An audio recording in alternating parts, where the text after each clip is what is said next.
your chairmanship. In preparation for leading this debate, I have met with experts and researchers. I've also spoken to Alex, the organiser of today's petition. Can I thank everyone who took the time to speak with me, and to thank the diligent staff of the Petitions Committee for their support in organising these meetings. Can I also thank the 114,704,000 signatories who have signed this petition and brought this critical issue to the attention of this House. I know that the government has already commissioned the urgent review into foreign financial interference in the UK politics, led by Philip Rycroft. This is extremely welcome, and I applaud the government for doing this. I want to make a clear distinction here. Financial interference is just one way in which the Kremlin meddles in our democracy. There are other ways as well. The petition calls for a public inquiry into all Russian interference in our politics. That inquiry should be broad, covering all aspects of Russian interference. I know the Minister will want to address this in his response. From my discussion with Alex, I also know that the petition was inspired by events including the conviction of Reform's former leader in Wales, Nathan Gill. Concerns about Russia's interference in the 2016 Brexit referendum and Boris Johnson's close personal relationship with Evgeny Lebedev, the son of a former KGB officer, a man who Boris Johnson elevated to the other place. I strongly believe in looking for solutions on looking forward, not back. But it is clear to me that the petitioners are deeply concerned by past events. With that in mind, I will start by talking about some of these events and outline how we've reached this point to explain why the petitioners are so deeply concerned. We then need to talk about the state of play as it is today. Where are our weaknesses? Where are our vulnerabilities to Russian interference? How is the Russian state already meddling in our democracy? And finally, we need to talk about solutions. What can the government do to mend and protect trust in British politics? So first of all, I will start with Nathan Gill. That this petition received so many signatures from Welsh constituencies should tell us that the crimes of Reform's former leader in Wales were a major cause for concern for all petitioners. Nathan Gill is currently serving a 10.5-year sentence for taking, at very least, £40,000 in Russian bribes. £40,000 is a huge amount of money, but I ask honourable members, is £40,000 enough to betray your country? I would suggest not.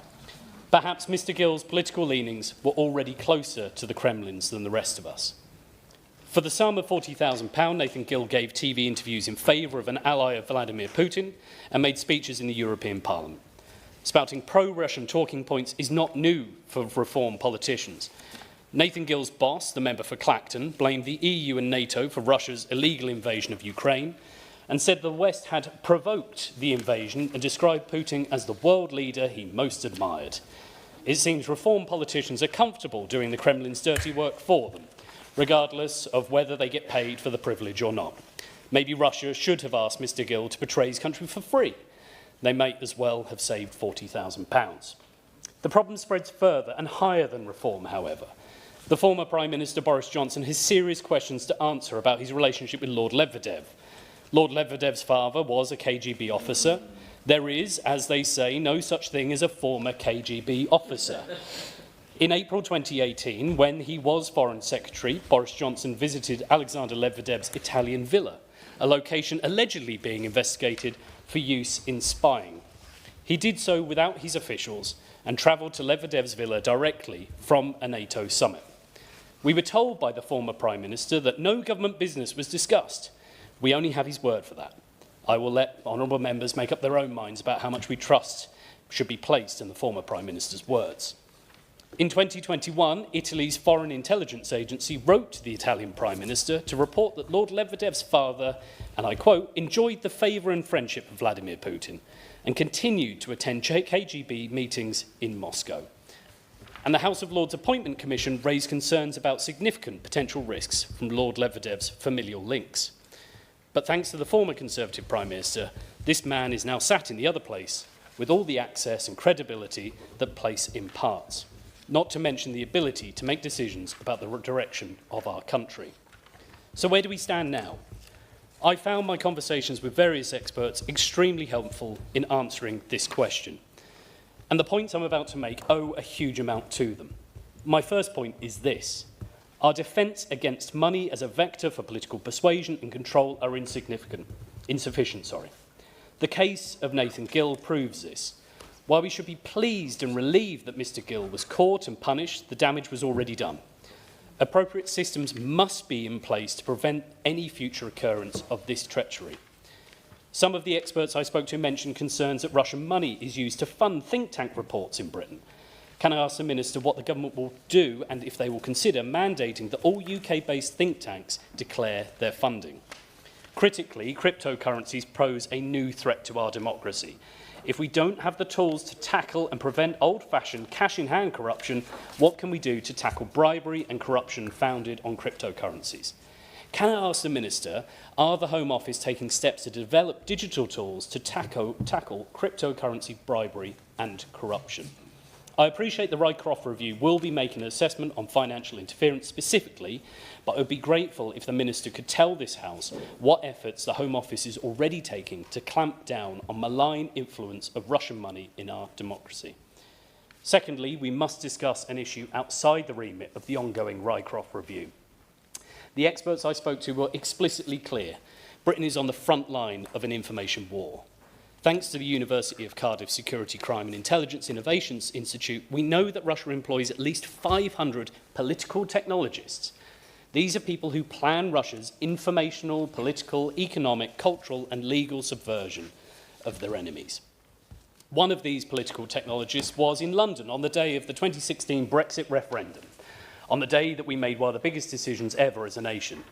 This Russian political technologist was in our capital city, taking photos of polling stations, sharing them on social media with their followers in Russia.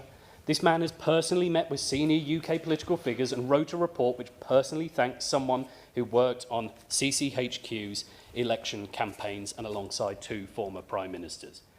This man is now using the skills he acquired in Britain to deliver a master's degree in Moscow designed to train specialists in information warfare.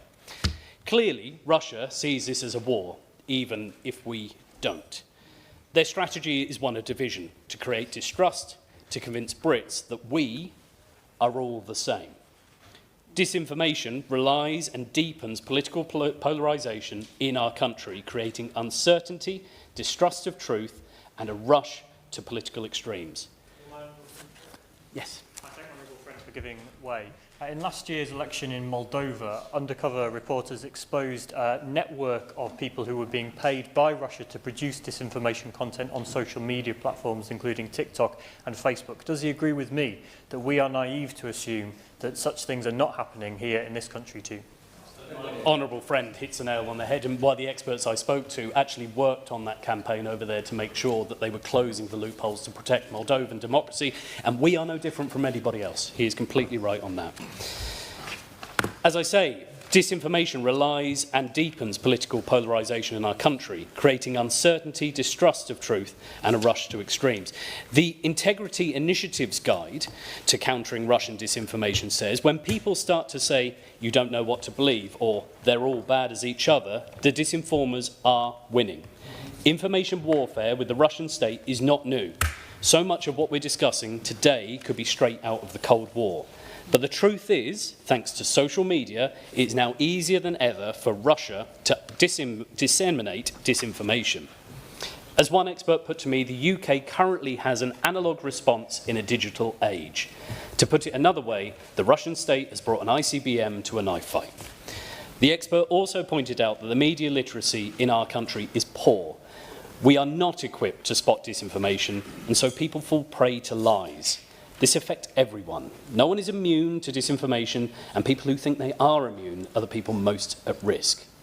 And thirdly, our own authorities are unarmed. The Electoral Commission is toothless and not fit for purpose, in my opinion, unable to tackle this existential threat, stripped of all the powers it is needed to tackle political interference. The Home Office, Foreign Office and intelligence agencies are also siloed. Our civil servants change jobs too frequently and don't have experience or expertise necessary to deal with this threat. So what can we do to protect our democracy? First, we need to get real. We might not feel like we're on the front line, but we are. Russia knows it, and we need to recognise it now. Second, we need every single agency responsible for identifying, tracking and defending against disinformation doing so. The Swedish have their psychological defence agency. It coordinates the defence, provides agencies, local government companies and organisations with the support and education in countering disinformation. The French have Vigium, which detects information from hostile foreign actors and works to identify bot farms. Third, we need substantial investment in critical thinking and education and a focus on training future generations to critically analyse sources. This threat will be with us for many years to come, and we must ensure future generations have those tools they need. Much of the framework is already in place within the current curriculum, but we need to go further. Scrutiny of the provenance and validity of sources should be an absolute priority in the curriculum. Maths already does it. So can I ask the Minister, will the Department work with colleagues in the Department for Education to improve media literacy? To briefly conclude, I cannot impress strongly enough on honourable members just how urgent the situation is. We must act swiftly and decisively to secure our nation from Russian interference. The question is that this House has considered E-petition 744215 relating to Russian influence on UK politics and democracy. I'm going to call Ben Lake and then I'm going to call Nushabar Khan. Thank you. Ben Lake. Thank you very much, Thank you to serve under your leadership. And may I begin by congratulating the honourable member for so eloquently detailing the importance and urgency of this matter and the discussions that we're having today, and in doing so also congratulate the petitioners for organising such an important petition. I stand as the Member of Parliament for Ceredigion and Preseli, which at least half an hour ago was the constituency that has secured the highest number of signatories to this important petition. And as the honourable member opening the debate outlined, Wales also is one of the areas that has secured the highest concentration of signatories across the entirety of the UK. It will come as no surprise to anybody who just listened to the excellent speech of the honourable member opposite that the reason, I think, for this interest in Wales, this level of concern in Wales, is the antics and the treachery of the former leader of Reform UK in Wales, Mr Nathan Gill, who, as has already been mentioned, has been jailed for 10.5 years for accepting Russian bribes to the tune of some £40,000, making pro-Russian statements in the European Parliament, on media. The man has, I think, everybody will agree, committed treachery, and for £40,000 we must ask serious questions about his integrity and that of his party, who I notice are absent from today's discussions. Now, I would like to just make two very broad points, Mr Chairman. The first is just to explain why it is so important that we waste no time in implementing measures in response to the findings of the review that the government has rightly called for and initiated. I understand that the review will look to report its findings in March, and I would plead with the Government Minister to ensure that the findings are acted upon as soon as possible, so as to preserve the integrity of our democracy. Sadly, it may not be possible to bring about any legislative changes in time for the elections that we'll have in Wales and in other parts of the UK in May of this year, but nevertheless it is important that we don't waste any time, and so that further elections are not in any way influenced by the scourge of Russian interference. I should also like to ask the Minister that as part of the review's considerations that we must look at some of the egregious loopholes in our current laws that the Russian state was able to exploit by funneling money through to political actors and traitors in the UK to their own ends. And one of the particular devices and mechanisms that I would very much like his reassurances that it's being examined are the creation of Welsh limited partnerships, something that a whole host of investigative journalists have written about in some detail, but something I would very much like to hear the government state that they are looking at it, because these are devices that are created in Moscow, in Russia. They are then used to funnel money into our political discourse to political actors that try to interfere and influence our debates in malign ways, but doing so in a way that is very, very difficult for us to spot, at least not very easy for the Electoral Commission and other authorities to act on effectively. And I'll end my remarks, Mr Chair, by just perhaps reflecting on why this is so important. The Honourable Member outlined the whole host of ways that the Russian state is now trying to target and destabilise society and democracy in Western countries, but specifically in the UK. And we know, as the Honourable Member opposite in intervening, we shouldn't be naive in thinking that it is not happening here in the UK. I believe in June of last year, the Strategic Defence Review concluded that we are under daily attack. And I think that when we talk about political interference, whether that's Russian, Iranian or Chinese for that matter, we should place it against the broader context of other hybrid warfare tactics. The Honourable Member referenced a number of them, but I do think that we need to consider the fact that whilst they are perhaps flooding our social medias with disinformation generated by armies of bots, or indeed directly trying to bribe some willing fools in our political environment, they are also then paving the way of undermining and corroding trust in political institutions and authorities in such a way that then makes us even more vulnerable to the very direct attacks that they may launch, whether that is the terrible poisonings in Salisbury back in 2018, the arson attack back in 2024, or indeed the almost constant daily threat that these mysterious Russian research ships pose to our critical subsea infrastructure. The point I would make in closing, Mr Chair, is that by allowing political interference to continue, we risk undermining the public's trust in all of our institutions, indeed undermining trust in the very integrity of our politics. I will. Thank you very much. The Honourable Member making a very good speech. He mentions the Russian ship. That was, amongst other constituencies, off the coast of my constituency, which caused grave local concern. It strikes me that in defending our national democracy, be it Welsh or Scottish or national, the protection should be extended, I believe, to local authorities as well. Because a council like the Highland Council, responsible for this vast coastline, would have something to say and something to do on that particular front. Can I thank my honourable friend for that very important intervention, and I agree wholeheartedly with him. We need to perhaps wake up in this country to the nature of the threat, that it is all-encompassing, it is comprehensive. And so every single tier of government, every tier of society needs to be engaged, and perhaps a national conversation, actually, about the seriousness of the threat should be initiated. And I think the government's, the findings of the government's review perhaps is a good opportunity upon which we can trigger that national conversation. But I'll end, Mr Chair, by just saying that we cannot waste any time, once the review has issued its findings, to bring forward, whether they are legislative or indeed budgetary measures that need to be undertaken to protect the integrity of our democracy and to tackle the scourge of Russian interference in our politics. A slight change in the speakers, actually, and to help members prepare, I'm going to call Joe Powell, Dr Ellie Chans, and then Phil Brickle. Joe Powell. Thank you, Chair. And as the first two speakers have alluded to, there are many directions we could take this debate, be it money in politics, disinformation. Even in my community, a Russian school accused of teaching paramilitary techniques to children. But I want to focus today on what I believe is a case study that can help inform the rest of the debate and the government's response. And that is my former constituent, Roman Abramovich, who still owns frozen property in Kensington and Bayswater. Give way. Sure.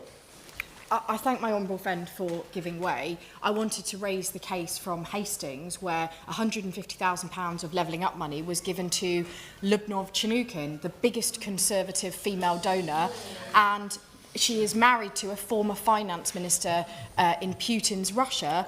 She took the levelling up money. The building, Owens, in the town centre, closed after a matter of weeks, was boarded up, the staff weren't paid.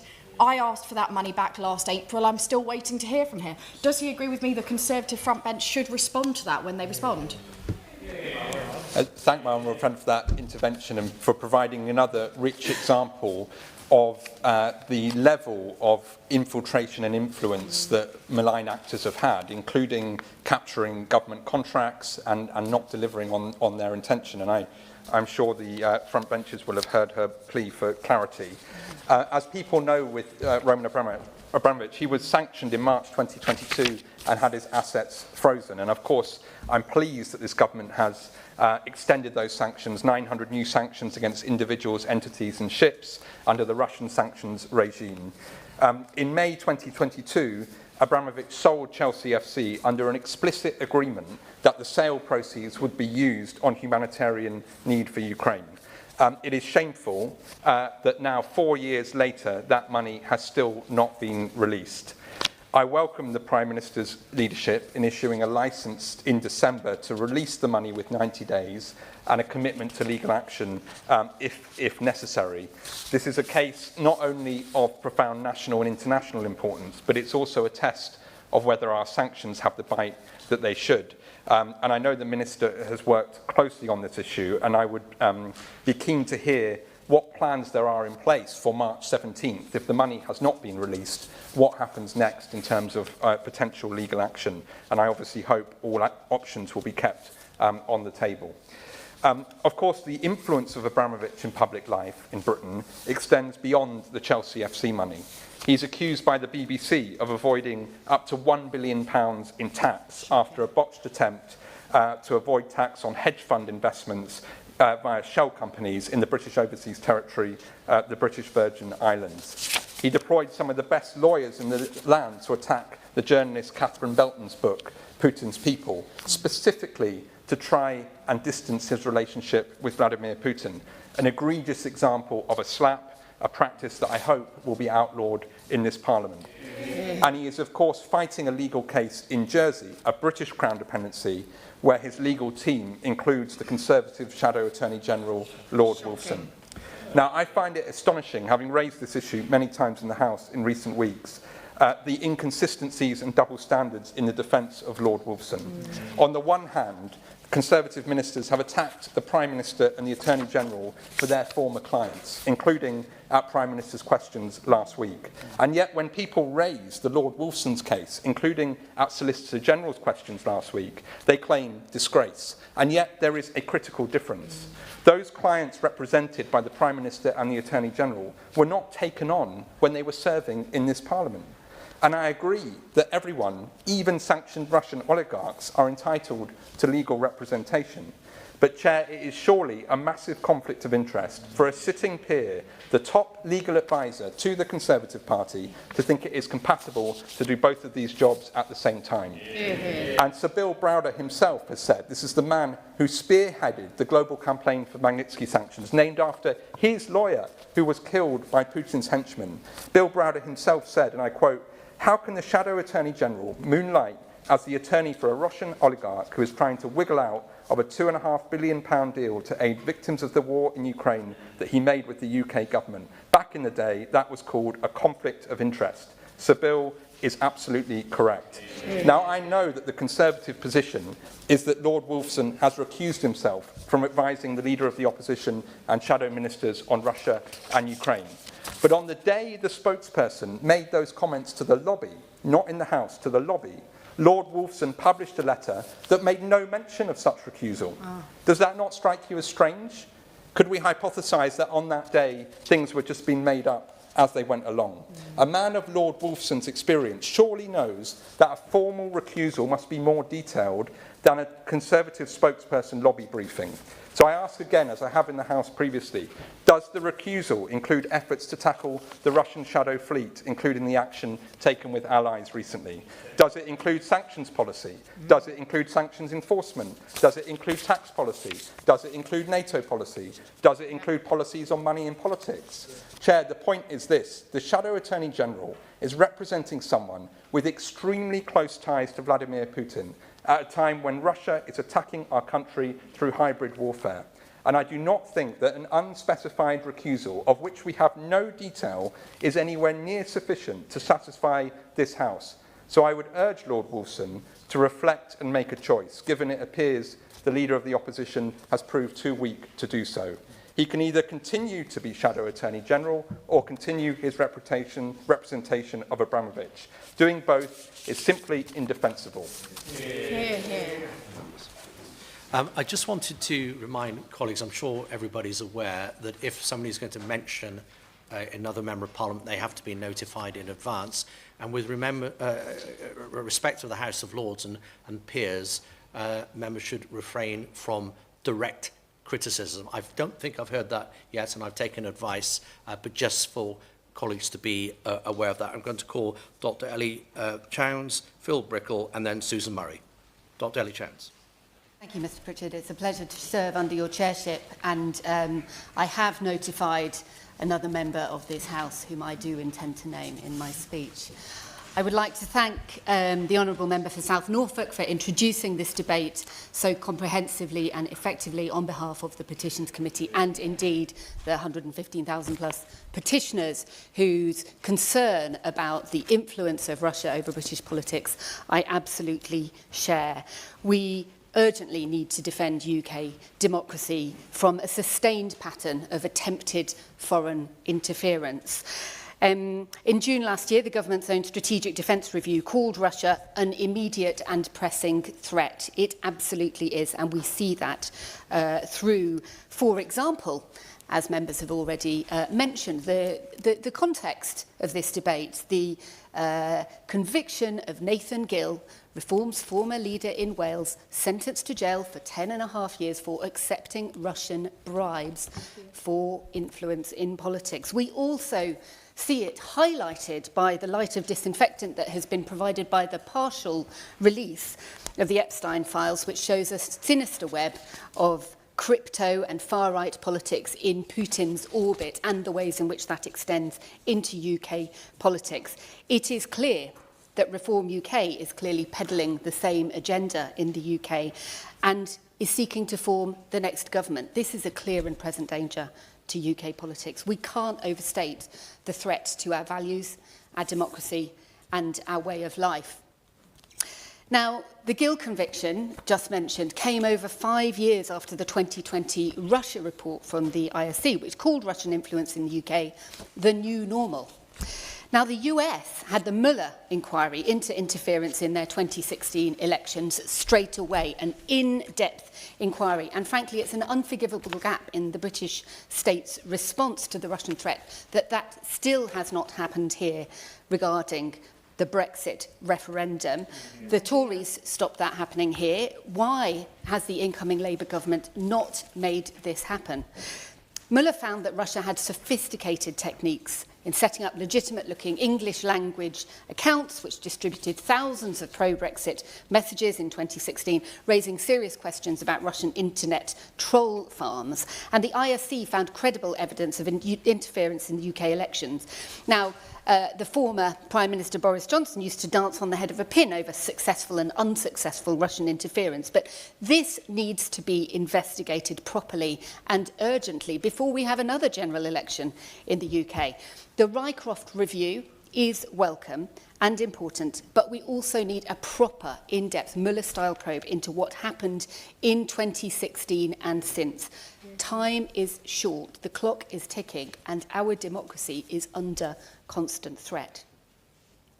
Now, turning to the Epstein files, Chair, the girls and women affected by the heinous crimes committed by Epstein and his cronies are absolutely at the forefront of my mind and all of our minds as we discuss this topic. Justice for them is paramount in any action that we take and that the UK government must take. The Epstein files make it clear that Gill was not simply one bad apple, but part of something much bigger and darker. A web of pro-crypto, far-right, Russia-linked, anti-democratic forces, an oblique and shady movement which the member for Clacton appears to be deeply embroiled in. An email from Steve Bannon, former head of the Trump campaign and former White House chief of staff, was explicit in telling Epstein, and I quote, "I am now advisor to the National Front, to Salvini's League, the AFD, the Swiss Peoples, Orban, Land and Freedom, and Farage. Next May is the European Parliament elections," he crowed, "we can go from 92 seats to 200, shut down any crypto legislation or anything else we want." He was explicit about his project. He was explicit about the member for Clacton's part within that project. We need to recognise this threat. We see far-right parties across Europe all using the same playbook: attack migrants, distract, create fear, benefit from crypto, grab power. It is dangerous and frankly disgusting, and it is part of a plan. The files reveal Epstein messaging Palantir chief Peter Thiel to say of the chaos caused by the referendum, Brexit is just the beginning, which is why the Mueller-style probe is so important. And Palantir itself is now enmeshed in hundreds of millions of pounds of public contracts in the UK, including in the NHS and the Ministry of Defence, facilitated in part by Peter Mandelson and Global Counsel. This is absolutely unacceptable. It is vital that we stand up for democracy, vital that we stand up against the dangerous idea of, oh, they're all the same, and the word politician is inherently bad, the unfair idea that all MPs are on the make. Some clearly are, but the majority, I absolutely believe, are not. And that sort of narrative exactly serves the anti-democratic Bannon, Putin, Farage agenda. But to do that, we must act. I will give way. I thank the Honourable Lady for giving way. War may not be declared as before. Warfare may not be defined by the weapons of old. So we may not, for instance, have Russian bombers over the skies of London. But would she agree with me that every day this country is being forced to fight back against Russian disinformation, Russian spying, Russian sabotage? And if that is what she agrees with, does she not see Russian financial interference in our democracy as a weapon of war? And if it is a weapon of war, is our country, therefore, in a form of warfare with Russia? Thank the honourable member for his intervention. I absolutely agree that Russian money is used in all sorts of manner to undermine our democracy. Rather than splitting hairs over the meaning of war, it is clear that we are in a fight for the life of our democracy, and that is why I'm so passionate about the need for us to work collectively, cross-party, to face this challenge and to resist that misinformation, disinformation, that misuse of money to poison our politics. So on to the actions that we need to take. And we have a crucial opportunity coming up because we are expecting publication of the Elections Bill. This House will have an opportunity to make law that could strengthen the powers that we have to counter these forces of dirty money, of misinformation and disinformation, the forces that undermine trust in our politics. And so I'd like to ask the Minister, will the forthcoming Elections Bill be used by the government as an opportunity to introduce the measures that are urgently needed to prevent Russian influence? Will he ensure that we ban all crypto donations to political individuals and parties? Will he introduce an urgent cap on political donations? It's frankly mind-blowing that we still don't have one. Will he introduce annual spending limits to stop massive spending around the edges of election times? Will he stop MPs having any second jobs? We have the grotesque spectacle of Reform MPs, for example, raking in hundreds of thousands, fronting things like GB News, clearly peddling the kind of messages and propaganda that serves the interests of the crypto far-right Kremlin axis. Will he act on the recommendations of Gordon Brown, establishing a new anti-corruption commission with power to seize assets and the confirmation hearings for top jobs? Why have we had to wait so long for this? Will he ensure that there is meaningful enforcement for breaking rules? £20,000 fines are frankly a joke. We need much stronger financial and criminal penalties. We have structural weaknesses in election law, already referred to by the honourable member, including the vulnerability of the Electoral Commission to political attack. Will he re-establish the complete independence of the Electoral Commission and ensure that it has stronger powers? I will give way. thank the lady for giving way. Does she also agree that there's a gap in the information we also need to supply as politicians and those who fund us? Because it cannot be acceptable for any member here or any political leader in the UK to forget they met the Russian ambassador, to forget that they met someone who later turns out to be a Russian spy as a reform leader in Wales, and also seems to have forgotten who paid for his house in Clacton. The honourable member has made an excellent point. I agree entirely. Finally, in respect of the elections bill, I think we need to face the fact that the threats to public trust in our democracy are not only deriving from the influence of Russia, dark money, misinformation and disinformation, but they do also relate to structural weaknesses in the way we do politics in this country. There is an urgent need for electoral reform. We need a system in which every person's vote counts equally. Will the Minister commit to setting up a national commission on electoral reform so that we can ensure we get a genuinely fair voting system in which every voice is heard and which we don't have the spectacle of foreign money from Russia or other influences drowning out the voices of real individual citizens in this country? So to conclude, if we want future elections to be free and fair and to have proper democratic mechanisms for control of our own destiny as a country, we need to know what attacks were made in 2016. We need to understand the mechanisms that have been used to undermine our democracy so far so that we can protect ourselves from the disinformation campaign that continues and that endangers our democracy now. We need to put in place these steps urgently in the elections bill to rebuild trust in UK democracy and protect ourselves from foreign interference. Thank you. And then Alex Sobel, Phil Brickell. Thank you, Mr. Pritchard. It's a pleasure to serve your chairship. Let me first declare an interest as an officer of the Russia and Democracy, APPG, and as the chair of the APPG for Anti-Corruption and Responsible Tax.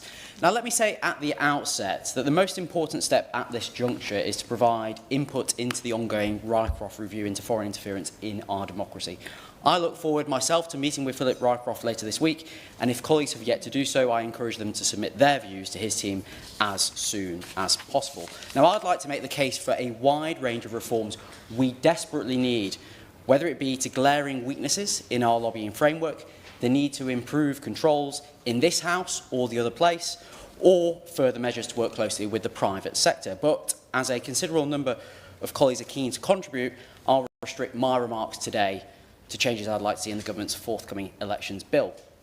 And that begins with the repeated red flags linking Reform UK or individuals closely associated with it to Russian money, Kremlin-aligned networks and their influence vehicle of choice, cryptocurrency.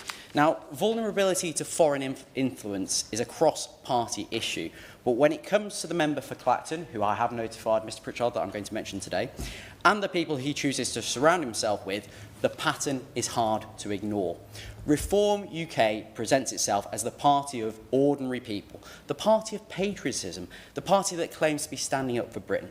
But the public deserves to know, where does Reform's money come from? Because again and again, the individuals bankrolling, advising or orbiting Reform appear to sit far too close for comfort to networks that raise serious national security concerns. Let's start with one of the most serious cases of all. The reason why I suspect 6 out of the top 10 constituencies by signatories to this petition are to be found in Wales. As the member for South Norfolk himself has mentioned, Nathan Gill, the former leader of Reform UK in Wales, sentenced to more than 10 years in prison for accepting money in exchange for making pro-Russian statements in the European Parliament. Now, having dedicated my life and my working life to tackling bribery and corruption in all its forms, the Gill conviction was a profound concern. Yes, justice was done, but that case should have prompted a moment of deep reflection for Reform UK. Instead, what we saw was an attempt by Reform to brush it off, to distance themselves from one bad apple. But the public are not fools. If Gill was one bad apple, let's take a look at the rest of the bushel while we're at it. Take Aaron Banks, whose Russia links are well documented, despite his attempts to silence journalists trying to report on his activities. Banks was allegedly offered financial incentives by Russian interests, including a stake in a gold mine, an offer he claims he refused. And the New York Times reported that after Banks met with President-elect Trump in Trump Tower in 2016, he returned to London and went straight to the Russian ambassador to discuss that visit. The point is not whether every allegation is proven beyond doubt. The point is that the same names, the same networks, and the same Kremlin proximity keeps reappearing around the same political project. And we cannot pretend that that is normal. Now, let me mention Chakrit Sukhumrit. Sound familiar? I can see some blank faces round the chamber here today. I'll use his old name, Christopher Harborne. Harborne donated £9 million to Reform UK, the largest single donation ever made to a British political party.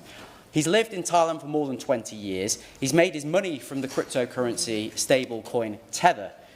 The National Crime Agency has explicitly warned that Tether has been used for sanctions evasion and money laundering, including in relation to organised crime and Russia-linked networks.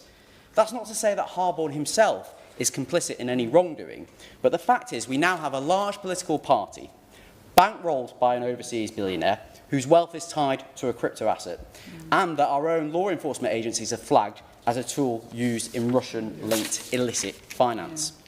Now, I used to work in anti-bribery and anti-corruption at 2 major UK banks. Let me summarise what I've just said in 6 short words. Red flag, red flag, red flag.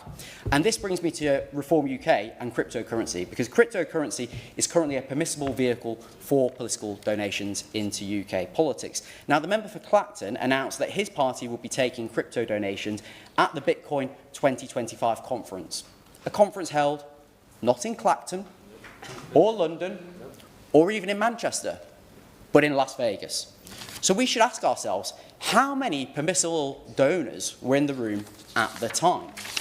I find it profoundly disturbing that the leader of a British political party is being funded, promoted and platformed with the same international ecosystem of crypto money and political influence operations that have repeatedly been linked to Kremlin-aligned interests.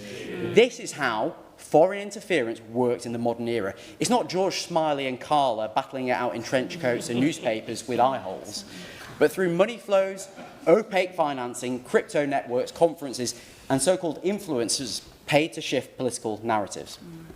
Now let me speak about George Cottrell. Cottrell is a key reform fixer. He has acted as a fundraiser for UKIP, for the Brexit Party, and served as the member for Clacton's Chief of Staff, who described him, and I quote, as like a son. He served time in prison in the US after being accused of offering money laundering services on the dark web, and he ultimately pleaded guilty to wire fraud. His mother, Fiona Watson, donated £750,000 to Reform, making her at the time one of its biggest donors. And Cottrell has been linked to offshore crypto and gambling networks. He appears to be primarily based in Montenegro, where he's funded political campaigns and is being accused by local police of running illegal crypto ATMs. Offshore finance, crypto, money laundering risk, and Russian proximity. To my mind, there is only one reason why anyone would court crypto-linked individuals' donations so aggressively, and that is if you have something to hide. Now, I've sought to paint a picture of the current funding landscape and the egregious means by which certain individuals have sought to circumvent electoral law in order to pump money into our democracy. Let me turn to the principal legislative vehicle which can address these risks, the government's forthcoming elections bill. First, I have to say I was disappointed that the government's election strategy contained no concrete proposals to ban crypto donations to political parties. The Electoral Commission has recently issued some belated guidance, but their hands remain tied without government action. Cryptocurrency donations should be banned completely into our politics. I'm no Luddite. I recognise there may be some value to crypto assets and they can provide that in certain circumstances, but they are inherently high risk. Neither the Electoral Commission nor political parties themselves are ever going to be able to keep up with that risk, in my opinion. Crypto is designed for anonymity, for speed, for cross-border movement and weak oversight. And Reform have chosen to host their cryptocurrency payment provider, not in the UK, but in Poland, away from the prying eyes of the Financial Conduct Authority. Dare I ask, why? Against that backdrop, we know crypto is widely used for sanctions evasion, organised crime and illicit finance. As I've said, our own NCA is concerned about Tether's role in Russian link laundering, so we can't pretend that this is some sort of theoretical debate. Second, no one person should be able to bankroll a political movement overnight. Chris Harborne's £9 million donation is not democratic participation, it's political domination. And the terrifying reality is that under current rules, someone with that scale of wealth could repeatedly make such donations again and again until the regulated period is called for a general election. That isn't a level playing field. It's a plutocratic arms race, one set against an outdated concept of long and short campaign periods, long left behind in the modern world of 24/7 campaigning. Finally, we must restore the independence of the Electoral Commission itself. If we want proper enforcement, proper scrutiny of permissibility and real deterrence, then the Electoral Commission must be truly independent. So to finish, Reform may claim to be the party of patriotism, but patriotism is not surrounding yourself with people repeatedly accused of Russian proximity. Patriotism is not building a political machine that thrives in the shadows of opaque money. Patriotism is defending British democracy from foreign interference, whoever it comes from and whichever party benefits. So I urge the government in the forthcoming elections bill, deliver 3 reforms that Britain urgently needs to protect our democracy from foreign interference: a cap on political donations, a ban on cryptocurrency and full independence for the Electoral Commission. Susan Murray, then Alex Sobel, then Cameron Thomas. Susan Murray. Thank you very much, Mr. Pritchard. It's a pleasure to serve under your chairship. And thanks to the Honourable Member for his well-informed opening speech, and congratulations to petitioners for bringing this important issue to the debate today. Russian interference is happening today, and it's a deliberate strategy to weaken our society, undermine trust and turn democratic politics into a marketplace. Russia does not need to win an election to damage a country. It only needs to convince people that nothing is true, that everyone is bought, and that participation is pointless. We know the tools and tactics: disinformation, cyber attacks, intimidation, and crucially, as we've been hearing, money. We've seen the use of money in the clearest possible terms used to buy influence of British politicians. Reform's former leader in Wales, as we've heard, has been jailed for taking bribes to make statements that they advanced pro-Russian narratives while he was an MEP. A violation not only of his position, but of the trust of those who elected him. In that context, and with the victims in mind, the latest revelations about Jeffrey Epstein must be taken seriously. Poland has opened an inquiry into possible links between Epstein and Russian intelligence, and newly released files set out the extent of his ties to Kremlin-linked figures. If those links are proven, it would underline a brutal reality. Hostile states do not just target institutions, they exploit compromised individuals and networks that reach right to the top. So I'm calling for 3 clear steps. Firstly, the public deserves a public inquiry into the Mandelson affair, into the vetting failures, the access and any national security implications, so that they can have confidence that the full facts are established and accountability is delivered. The Prime Minister has himself said he was misled, and if the lies of Mandelson lead back to the Kremlin through Epstein, then the public deserves to know. Secondly, we must rebuild tighter cooperation with our European allies on intelligence, sanctions enforcement and counter disinformation. Certainly. Thank you, Member, for giving way.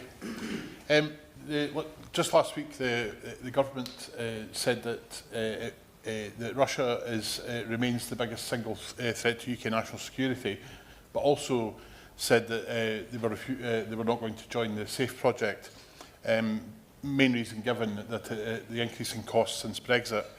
If Russia has interfered in Brexit, is that perhaps not exactly the result that they're looking for?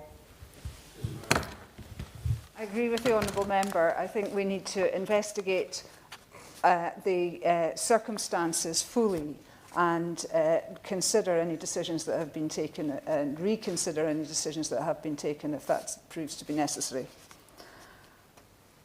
Russian interference is a shared threat and we're weaker when we act alone. And finally, we must shut the door on the loopholes in election law that let Russian money buy access in British politics. Nathan Gill took bribes to push pro-Russian lines, proof that cash for influence is real. On top of that, the Conservatives have taken millions from donors with ties to Russia. Lubov Chernukin alone donated over £2 million. We need transparent donations in British politics. If the money can't be traced or appears to be buying influence, it has no place in our political system. Mr. Chairman, given the seriousness of the current situation, I would strongly urge the government to consider these proposals and make every effort to cut out the cancer that is Russian interference in our politics. Thank you. Ms Dodds, Alex Sobel. Thank you, Mr. Pritchard. And I'd like to thank the Honourable Member for South North for his excellent opening speech. I agree with the petition statement, of which 168 of my Leeds Central and Headingley constituents signed. We are concerned about reported efforts from Russia to influence democracy in the US, UK, Europe and elsewhere. We believe we must establish the depth and breadth of possible Russian influence campaigns in the UK. However, I'd like to emphasise on this occurrence being exercised throughout the world and not just the West. Not only do I agree with this e-petition from my constituents' point of view, but also as chair of the Fair Elections All-Party Parliamentary Group, the largest APPG in Parliament, and as chair of the Ukraine APPG. Russian influence and interference is the converging issue at play here between these groups. We must listen and learn from Ukraine as they are on the front lines defending Europe. We are in a hybrid war with Russia, and it's not a new phenomenon that they are trying to erode our democracy on home soil. I'll guide you through these historic influences on our politics and democracy, address what we already have on the table with the Rycroft Review, and conclude with what we must also place on the table, especially via our upcoming elections bill, in order to ensure we protect the freedom and fairness of our democracy forevermore. Russian influence, or should we say interference, in UK politics is here. Reforms Nathan Gill's guilty of 8 charges accepting bribes from the Kremlin. The Kremlin exploited legal loopholes to influence the Brexit vote. Ex-MI6 spy Chris Steele was revealed just last week here in Parliament. The Kremlin has for at least 15 years exploited loopholes in political finance rules, including through anonymous donations in Northern Ireland, Scottish and Welsh limited partnerships, unincorporated associations, crypto assets and para-political ecosystems, such as think tanks, opaque media organisations and political movements not formally classified as parties. Evidence of Russian electoral interference describes as overwhelmingly clear as early as 2017 to 2019. It's utterly disrupting malign presence in British national life. If we don't resist, act and legislate now, how can we ever expect to be rid of Putin's influence and live in a legitimate democracy? Foreign influence is not a new challenge to democracy, especially during wartime, and we are, I'd like to emphasise, in an ongoing hybrid war with Russia. During the Second World War, the British Ministry of Information, in cooperation with the War Office and the Ministry of Home Security, issued a pamphlet of guidance on disinformation. They detail how foreign powers may seek to make use of civilian population in order to create confusion and panic. They spread false rumours and issue false instructions. In order to prevent this, do not believe rumours and do not spread them. Make quite sure that it is true order and not a faked order. This is disinformation. Disinformation is fake news. It's created and spread deliberately by someone who knows full well that it's false. Disinformation is vast. It's a technique like dark money and manipulation, as old as nefarious actors themselves. The distinct difference in this guidance, published in the 1940s and today, is the digital realm we're operating in is evolving minute by minute. Our regulation must evolve alongside it. The Rycroft Review, the independent review launched in response to the shocking case of Reform's Welsh leader Nathan Gill, is a good first step, and I wish to give this review the opportunity to uncover and make substantial recommendations going forward. Former and Permanent Secretary Philip Rycroft will assess finance and bribery rules and how to reduce risk of foreign interference and build on new rules set out in the election strategy to guard against foreign political interference. I welcome Mr Rycroft's report, which will be sent to the House Secretary and Security Minister at the end of March, which will focus on the effectiveness of the UK's political finance laws as well as safeguards in place to protect our democracy from illicit money from abroad, including cryptocurrencies. I look forward to hearing about how it will examine the rules governing the constitution and regulation of political parties and electoral commission's enforcement powers, as well as explore the role of the current checks and balancing system. That being said, to keep up with the technological developments which enable Russian influence in UK politics, we need a multitude of regulation recommendations to ensure the Kremlin keeps out of Westminster. The Elections Bill is a vehicle for this. As Chair of the Fair Election APG and Ukraine APG, I look forward to seeing this firm regulatory action being taken. Firstly, in terms of dark money, we must stop corrupt foreign state-sponsored money entering our political system. One way to do this, better strict this, would be to outlaw both crypto-donations and donations from unincorporated entities. Furthermore, a ban of all overseas donations. All known remaining loopholes in our political funding architecture must be closed. Northern Ireland anonymous donations, Scottish limited partnerships, Welsh limited partnerships, etc. This must be tackled through new laws or legislative instruments. Secondly, in terms of disinformation, we need to rapidly improve our Transparency UK in order to make a free and fair digital environment for elections. Without transparency, we get populist information dynamics. This means elections with information disorder, trust erosion as political terrain, and narrative amplification over institutional debate. Simplified, reductionist, emotionally resonant narrative is how the predator of big tech preys on the electorate. We must learn from international leaders, such as Estonia, who has a whole-of-government electoral threat monitoring real-time coordination between security agencies and electoral authorities and public transparency during interference incidents. We can learn from France, with their election period intervention, legal powers to act rapidly against coordinated foreign disinformation during elections, combined with rapid attribution and public exposure. Overall, foreign disinformation thrives where public trust is weakest. A voting system that leaves millions without meaningful representation actively undermines that trust. There is more to do to ensure our elections are free and fair. These three pillars, eradicating dark money, disinformation and misinformation, and overall electoral reform, are the pillars of our Fair Elections APPG. If we work together, we can have a free and fair and democratic future. Thank you. Thomas. Thank you, Mr. Bishop. It's an honour to serve under your chairship, and I do hope that the member for Clacton enjoyed the email I sent him this afternoon. Karl von Clausewitz described war as a continuation of politics by other means. In the Kremlin, the reverse is true, where every lever of statehood is a machine of war. Vladimir Putin has been prosecuting that war against the United Kingdom and our allies for 26 years, whether or not we understand that. NATO and the European Union are two major barriers to Putin's ambition for expansion, and the UK is a crucial partner to both. In November 2025, Nathan Gill, Reform UK's erstwhile leader in Wales, was convicted of taking Russian bribes in return for favourable statements in the European Parliament. The member for Clacton and leader of Reform UK described his once close associate as a bad apple, but I suspect that the real rot is at the heart of the orchard. The member for Clacton also made pro-Kremlin statements as a member of the European Parliament, most notably in 2014, the year that Russia first invaded Ukraine, when he spoke of Europe poking the Russian bear with a stick. The previous year, he had met with Russian Ambassador Alexander Yakovenko at the Russian embassy in London. He later denied that that meeting took place, but a photograph of the pair betrays the falsehood. Aaron Banks met with Yakovenko on at least 4 occasions between 2015 and 2016, a period within which he donated at least £8 million to a campaign to leave the European Union. He has subsequently given conflicting accounts as to the origin of that donation. Banks is known to have explored the possibility of raising foreign donations through an email copied to Steve Bannon in 2015.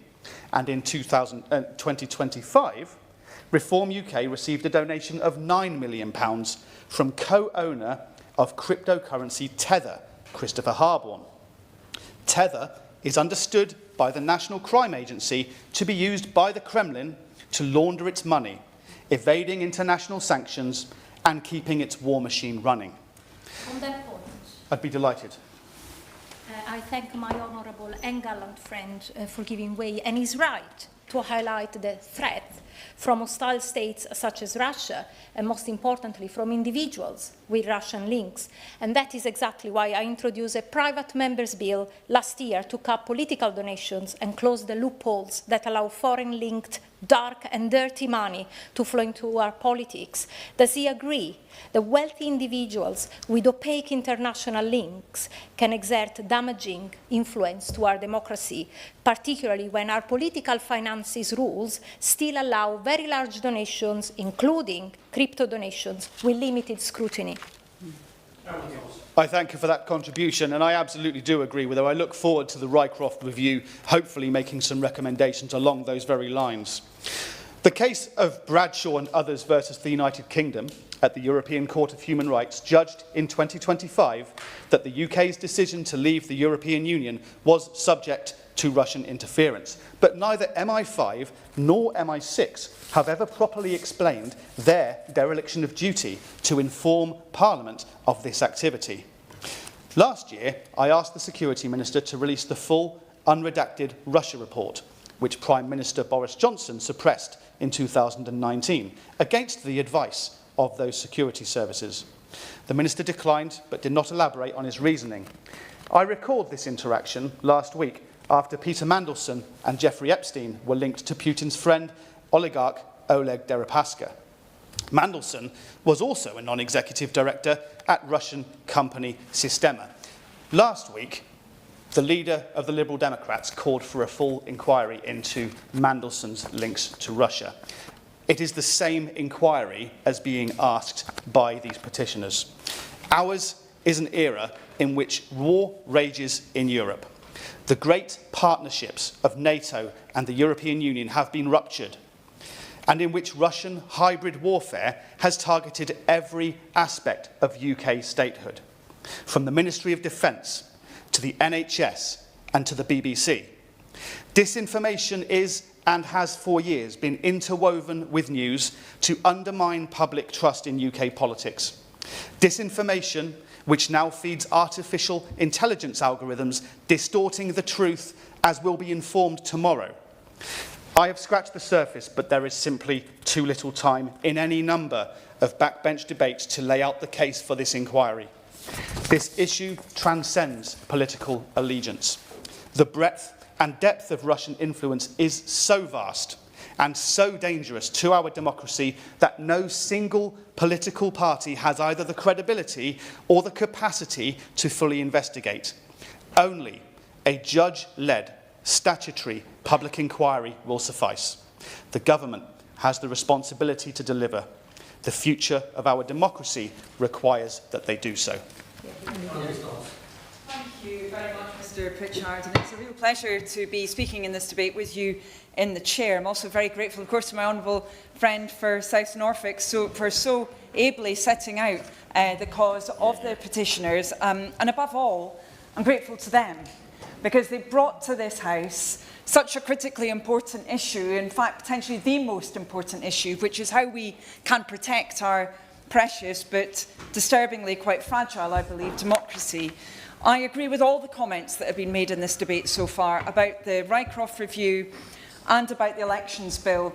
And I think we have to recognise we're in a different set of circumstances today to those we were in, say, 10 years ago.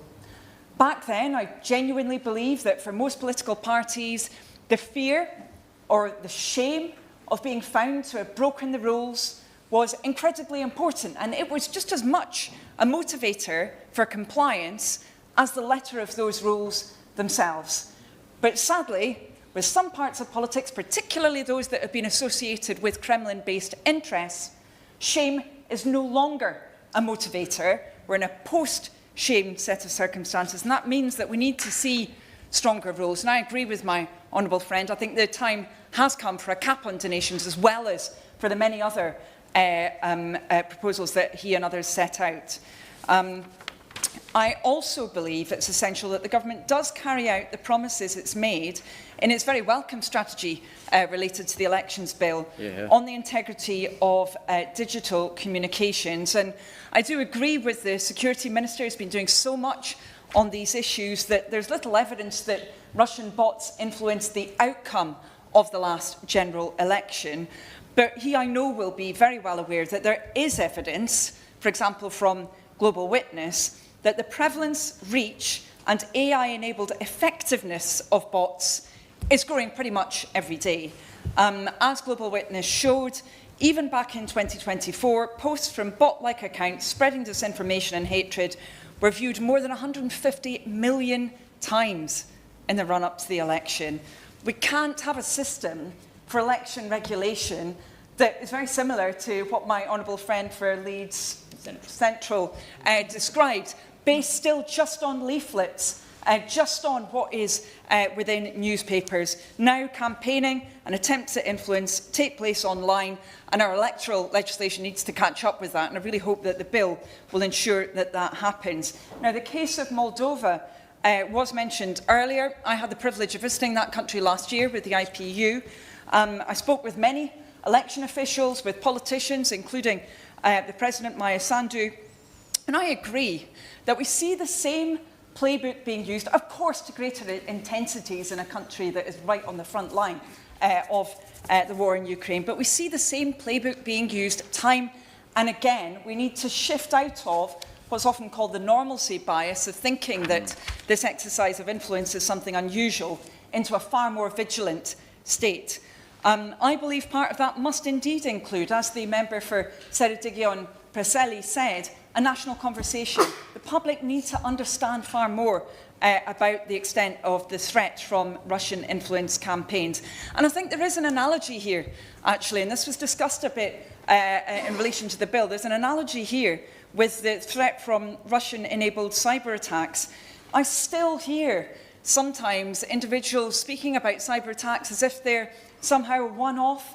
But we know now, and this was discussed, of course, when it came to the Cybersecurity and Resilience Bill, we know now that cyber attacks are costing our economy about 0.5% of GDP, that what happened at JLR saw a reduction in our GDP from projected GDP from just one single cyber attack. To put that in context, my understanding is in 2024, all of agriculture contributed 0.56% of our GDP. This is a huge threat to us, and we need to improve public awareness, as I said, on cyber attacks, but also when it comes to the exercise of influence too. Now, I believe that needs to take place in key institutions as well as more broadly. I was really pleased to see that the Security Minister was meeting with universities as well as MI5 and others. I think that was really positive to help them identify the threat of foreign interference. I do realise much of that work, of course, was connected to Chinese interference, given what happened with Sheffield Hallam University. But it is clear that a variety of authoritarian states and individuals are increasingly seeking to intimidate academics and researchers. I think the centralised route that will be open to report attempts at academic interference is welcome, but I'd strongly urge the government to look at other measures, like ensuring that that universities are prepared for vexatious multiple FOI requests, for example, as these have been weaponised against those researching the spread of online disinformation and hate, in some cases with links to authoritarian regimes, including Russia. We also need to be far more vocal about the extent of Russian-linked sabotage in our country. Many people here, I'm sure, will be aware of the horrific burning of the warehouse that took place in Leighton in East London. Fewer people perhaps aware of the credible links to Russia when a package went on fire in a DHL warehouse near Birmingham. And we see the methods that are used by Russian-based operatives here in our country as they're very, very similar to what is operating across a number of other nations as well. Yes, happy to give way. First of all, I thank the honourable member for giving way. She's making an excellent speech. She might be interested to know, or perhaps she knows, that only yesterday, Sven Sakov, the ambassador from Estonia, spoke in Aberdeen. And he said, look, we're a border country with Russia. You may think it's a bit like the Moldova point the honourable member made. You may think you're far away, but no, he said it's happening right in your doorsteps. And you have important undersea cables going from Banff to Orkney and Shetland to the Faroe Islands. So can I say, via the Honourable Member, perhaps suggest to the Minister that we have to up our Royal Navy presence in these areas, perhaps using warships, perhaps using undersea drones. But if we sit in our hands and do nothing, we could be putting off the evil day. I'm very grateful to the Honourable Member for the important point that he's made, and my understanding is that the government is very much alive to that threat to undersea cables, and that they've been seeking to work with industry and more broadly with other countries that have experienced this to try and make sure that we are properly protected. I'm sure that the Minister can elaborate on that. I would say, however, that I strongly agree with the point he made about us seeing similar patterns with other forms of sabotage too. So I thought it was concerning but fascinating that in Germany, in the run-up to their last election, there was a campaign of sabotage directed at internal combustion engine cars. Very large number of these, dozens of them were sabotaged. Attempts made to link that to the German Green Party and to claim that they were somehow responsible for this action. There was also widespread disinformation with fake videos of problems with ballots being disseminated. And actually officials in Germany have pointed out that there's very credible evidence that this was part of a Russian campaign to undermine trust in the elections, obviously to undermine trust, particularly in one political party, but the impact is much broader, as many members have said already in this debate. We really need to ensure that those individuals who are vulnerable to exploitation, carrying out some of these kinds of sabotage, understand what they're getting into. GlobSec, the security think tank, has set out the pattern of involvement. There's often many, many links to that chain. Individuals may have been involved in petty crime, for example. They get pulled into this with the offer, often of cryptocurrency or simply of money. They need to understand that what they are engaged in is treason. It carries a heavy sentence, rightly so. And of course, it can also be extremely dangerous as well, as we saw in fact in East London with those individuals who were so concerned for their lives given the fire right next to their apartment block. We need to make sure that the public are much more aware of these so-called cognitive operations, which are focused on undermining citizens' trust in democracy and in key institutions. And my final point on that would be, when it comes to social media literacy, which I think is a critical element of this, I was very pleased that the Secretary of State for Education has said that is going to be a part of the new curriculum following the review. But I would underline again, I think it's incredibly important that teachers are properly empowered and will be protected when they are ensuring that our young people are indeed ready to be literate when it comes to social media. Dame Sarah Khan, in her reviews of extremism, I'm afraid has detailed that often teachers have not been supported when they're trying to engage in conversations about extremism. Well, when it comes to disinformation, we cannot fall into the same trap. So once again, Mr Pritchard, it's a great pleasure to be part of this debate, and another thank you to the petitioners for bringing this important discussion here. Thank you. Thank you, Mr Pritchard. It's a pleasure to serve your chairmanship, and I want to thank my honourable friend for the elegant way he presented his speech and for the thoughtful and excellent contributions from across both sides of this chamber. As has been elaborated on, confidence in our democracies and our elected officials stands somewhat at a juncture, the result of an ever-increasing deficit in confidence in politics and our politicians, which runs as far back as the financial crisis and has accelerated since with some of the events that colleagues have mentioned. And we know that democracy depends on participation, engagement and trust. And when that is undermined and attacked, democracy itself is weakened. The people of Ukraine know the brutality of the Russian regime and Russian warfare, but so too, as was mentioned earlier, do the people of this country, what with the Salisbury poisonings and, of course, Alexander Litvinenko, who was obviously assassinated on British soil. But as the Intelligence and Security Committee has made clear, Russian interference does not just involve tanks and poisonous chemicals. Instead, it operates seditiously through money, misinformation, cyber activity and influence. We know that Russia has developed a long-term strategy to interfere in Western democracies, including our own. And whilst the goal is not necessarily to support one political party over the rest, their goal is most definitely to create division, sow distrust and cause harm to our economy, our society and to our national security. Now, of course, I say the goal is not necessarily to support one political party over another. However, there's been much expanded on in this debate so far. When it comes to the case of Nathan Gill, the former Welsh leader of Reform UK, one might be mistaken for thinking that this actually might be the case. And as has been said, by looking at the number of Welsh constituents that have signed this petition, including my own constituency of Cardiff West, which when I last checked was fourth highest on the league table, it is evident that the disgust felt by the people of Wales at Nathan Gill's treachery has struck a chord. Let's just remind ourselves very quickly of the crimes he committed. He committed 8 counts of bribery, taking bribes from pro-Russian actors, and is now serving 10.5 years in prison for his treachery. Specifically, while serving as an MEP for the people of Wales, he accepted at least, as my honourable friend said, £40,000 in payments. He made speeches in the European Parliament, scripted by the Kremlin, doing their bidding. And shockingly, he was also trying to recruit his mates, his friends, his colleagues in the European Parliament to do the same to keep the rubles flowing. Now, at first, some of Reform UK's leadership claimed they didn't know who this person was. Then, the member for Clacton, whom I have notified, said he was just, quote, a bad apple.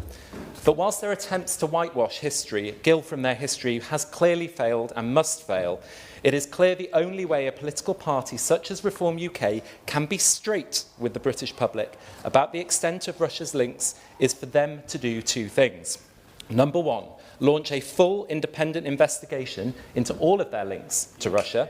And number 2, commit to fully cooperating with Philip Rycroft's review and to accept every recommendation Rycroft makes. Of course, they're not here, as has been said, in order to answer that point. And to date, they failed to do so, which is surprising, not so surprising, and yet shocking. And just today, Madam Chair, Politico had an article by the excellent Esther Webber entitled, quote, Nigel Farage tries to fix his Russia problem. And boy, does he know he's got one. Because a More in Common poll last year showed that despite the fact that every voter group overwhelmingly backs Ukraine over Russia, just 26% of Brits thinks that he does. And actually 21% of them think that the member for Clacton sympathises more with Russia. That's astonishing and incredibly dangerous for our democracy. But I know that my constituents in Cardiff West and the Welsh public won't be fooled by any such attempt at a makeover, given the overwhelming stench that pervades from them. The only way that we can seriously fix that stench that surrounds Russian interference and their conspiracy is to do what I've already outlined. And I will now turn to the Elections Bill, Madam Chair, which, for these reasons and for the other excellent reasons expanded on by colleagues today, is why this bill is such an important moment in our attempts, a critical moment, to curb the extent of Russian interference and other interference in our elections. Will my honourable friend give way? I will. I thank my honourable friend for giving way. He's making a really eloquent point here about how Reform's Nathan Gill, jail for 10 years, is clearly somebody who is pushing out Putin propaganda in return for funding, and that Reform has the most worrying of relationships with Russia. But is it also the case that with Reform, they ultimately will do whatever their paymasters want? So if we think, for instance, about the fact that last year 50% of their income came from fossil fuel firms or from climate change deniers, and no wonder they're in favour of net zero. Similarly, that they are fans of crypto chiefs because they are embracing crypto donations, and as a consequence, their policy shows that they will be in support of cryptocurrency. Whereas Reform says that they are on the side of ordinary people, they vote against the Renters' Rights Act, they vote against the Employment Rights Act, historic acts that shift power back to people. In fact, is it not the case that Reform are just siding with vested interests? I think my honourable friend makes an excellent point, and of course he makes the point about the donations that we know about. When it comes to cryptocurrency, we don't know who the paymasters behind those payments are, but he makes an excellent point and I agree with him fully.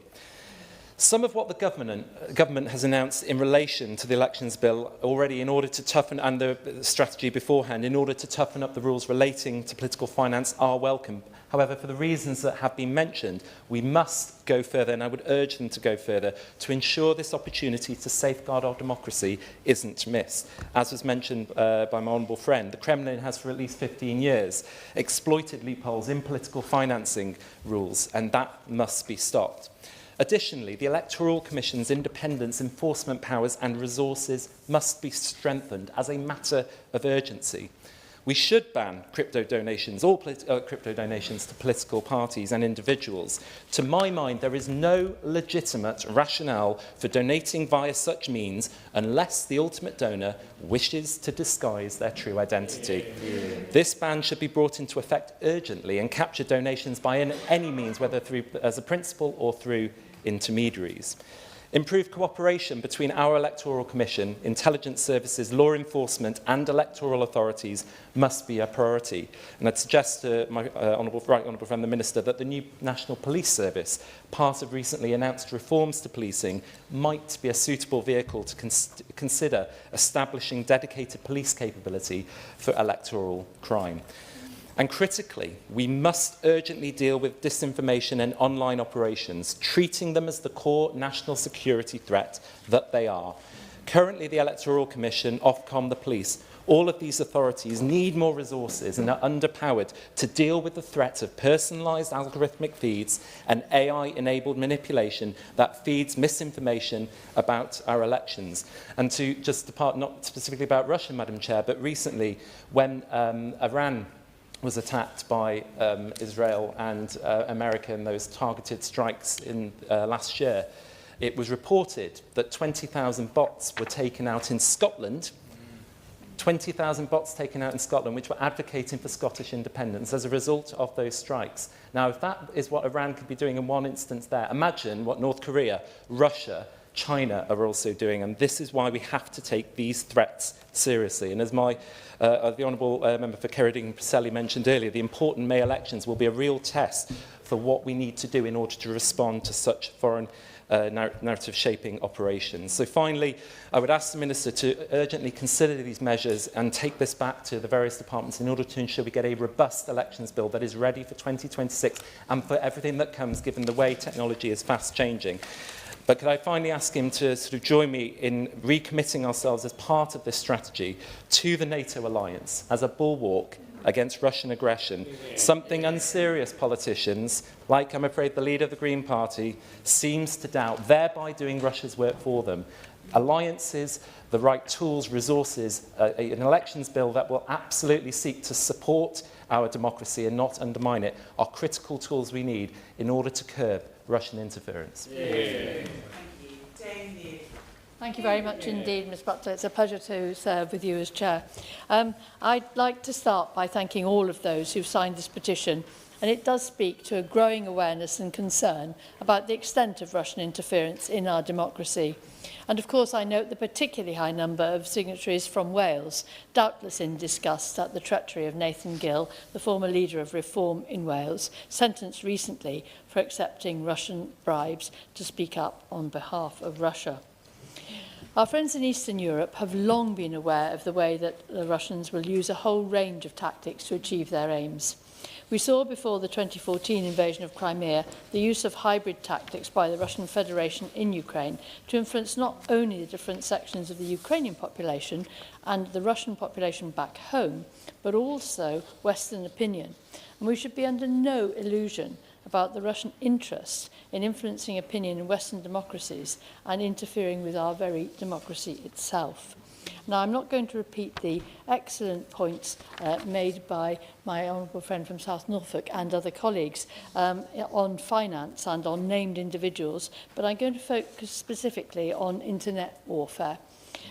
There's nothing new about propaganda or information warfare, but technological advances and our increasing reliance on technology make it much easier, quicker and cheaper to customise messages ever more precisely with ever more powerful algorithms for target audiences thousands of miles away. We've become familiar with marketing databases and the eerily accurate profiles of ourselves that they generate. but the recent acceleration in shifting from cash to card or phone for all manner of transactions, constantly increasing exposure on social media and ever greater connectivity to the internet mean ever more information about us can be harvested and used to target messages. No longer are we merely subject to a billboard slogan seen 4 times a day, nor the same TV advert viewed a dozen times, but every spare moment as we idly thumb our phones, we are ready targets to be bombarded with internet messages. Moreover, this bombardment masquerades as our free choice as we scroll and click, often oblivious to the subliminal messages that target us. Worryingly, there have been estimates by security experts that more than 10% of content across social media websites and 62% of all web traffic is generated by bots. And as our former colleague Ian Lucas, a former member for Wrexham, says in his book Digital Gangsters, detailing some of the work carried out by the DCMS committee, far from protecting people's data, big companies like Facebook have long been sharing users and users' friends' data, and who knows where that ends up. And even when there's a clear international public consensus condemning the openly abhorrent material posted on the internet by extremists, we've seen how difficult and resource-intensive it is even to remove it from the big-name social media platforms, with little hope of preventing those who are determined to access it from finding it. We've been shocked to see what a powerful tool it's been in recruiting even well-educated, seemingly well-integrated young people in Western countries to go and fight with Daesh abroad. Our counter-messaging skills clearly remain inadequate. So the potential for such computational propaganda to be used by state and non-state actors, both overtly and covertly, is enormous. And Russia has no qualms about using it. It can be used to stir up social unrest, racial hatred, and erode the will of the population to defend itself. But our vulnerability is all the greater because we seem reluctant to recognise or to discuss the potential for manipulating our own populations. This is a challenge to our security, stability and prosperity. We in mature democracies are vulnerable because of the very values that we hold. We value freedom of speech and freedom of belief. Censorship to us is unthinkable. We would not wish to challenge people's right to access information from the sources of their choice. Furthermore, we actually pride ourselves in giving all sides a fair hearing, even in dealing with extremist views, which all mainstream political parties would abhor. We agonise about whether a no-platform stance plays into the martyred narrative that the establishment will not give them a fair hearing. And even if you can achieve balance in a good TV discussion, there's no such balance in social media where powerful algorithms are at work. The very nature of this form of hybrid warfare is that it's difficult to attribute responsibility with certainty. State and non-state actors may choose to claim responsibility or to create deliberate ambiguity or to use technology to conceal their involvement completely, creating the impression of spontaneous, indigenous action. Furthermore, targeting and manipulating public opinion, even if systematic and attributable, cannot be prosecuted under international humanitarian law, which focuses on physical harm. Now, in some countries, such as Estonia, there are initiatives to build up resilience, such as through educating school students to recognise and deal with internet brainwashing techniques. But all too often, including in the UK, consideration of cybersecurity is very much focused on infrastructure attack and personal exposure to fraud or sexual grooming, with limited discussion of mass psychological attack. Now, before I finish, I would just like to make specific mention of the way that Russian interference weaponises LGBT+ issues. This is not by accident, but it is a way of dividing societies and weakening our democracy. Research by the Kaleidoscope Trust and its international partners, alongside the UK government, has shown that Russia systematically promotes anti-gender and anti-LGBT+ narratives, which are used to polarise electorates and mobilise nationalist and populist movements. Furthermore, it may discredit liberally aligned politicians or undermine trust in institutions such as NATO, the EU and the UN. Protecting LGBT+ rights is not just a human rights issue, it's now becoming a national security priority. Attacks on LGBT+ communities and other minorities can often signal the beginning of the growth of authoritarianism and further erosion of democratic rights. We must remember that Russia does not just interfere directly in the UK, but can indirectly affect UK interests by interfering in countries currently friendly to us, such as Commonwealth countries. And of course, we've seen the battles in elections in countries close to the EU or NATO that other members have mentioned today. In terms of tactics, the Kaleidoscope Trust's recent report, Legal Battlegrounds report, has detailed disinformation and manipulation of the narrative, networks which amplify their messages, such as influencers, proxy organisations and religious organisations, and political and electoral disruption. Recognition of the problem of Russian interference is only the first step. What is far more challenging is what our strategy is for managing and combating the impact of internet warfare and how we build up our defences against it. But we absolutely must take Russian interference in our politics and democracy as seriously as any physical threat and develop strategies to deal with it. So I very much welcome the government's activities to date, and I appreciate that for security reasons the Minister may not be able to detail the full account of everything that's being done. But I would ask the Minister to make tackling Russian interference an absolute priority, both through the upcoming elections bill and much further across action across the whole of government. Yeah. Thank you. Opposition spokesperson, Lib Dem. Thank you, Ms Butler. It's a pleasure to serve under your chairship, and I'd like to thank the honourable member for South Norfolk for setting out the issue so clearly. Protecting democracy must be a national security priority for all of us in this place. Many have recognised this across the country by signing this petition, including 208 from my own Thornbury and Yate constituency. Over recent years, these concerned citizens have watched Russian interference in democracies across the world, in the United States, across Europe, and here in the United Kingdom. Now they are demanding answers. The petition calls for an inquiry into the depth and breadth of possible Russian influence in our country. Although the government launched an independent review of foreign financial interference led by Philip Rycroft in December last year, this is not enough.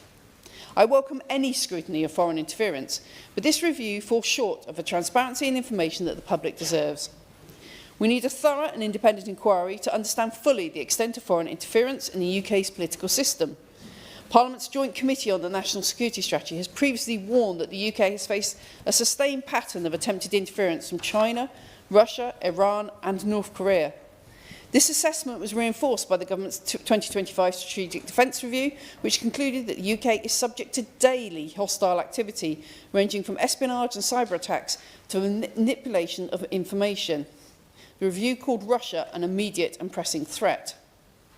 Despite this recognition of Russian influence in the UK, successive governments have failed to act decisively to protect our democratic process. The threats are real and documented. Russian money has flowed into UK politics, foreign oligarchs have bought property and influence, Chinese surveillance operations target our institutions. And has been mentioned repeatedly, Nathan Gill, the former leader of Reform UK in Wales, was jailed for accepting bribes from a pro-Kremlin operative to make pro-Russian speeches and statements. This is utterly shocking. That is why my Liberal Democrat colleagues and I are calling on the Intelligence and Security Committee to launch a new probe to investigate Russian interference in British politics following Gill's conviction. The investigation should look into potential ties between other members of Reform UK and Russia, a recurring concern in this debate.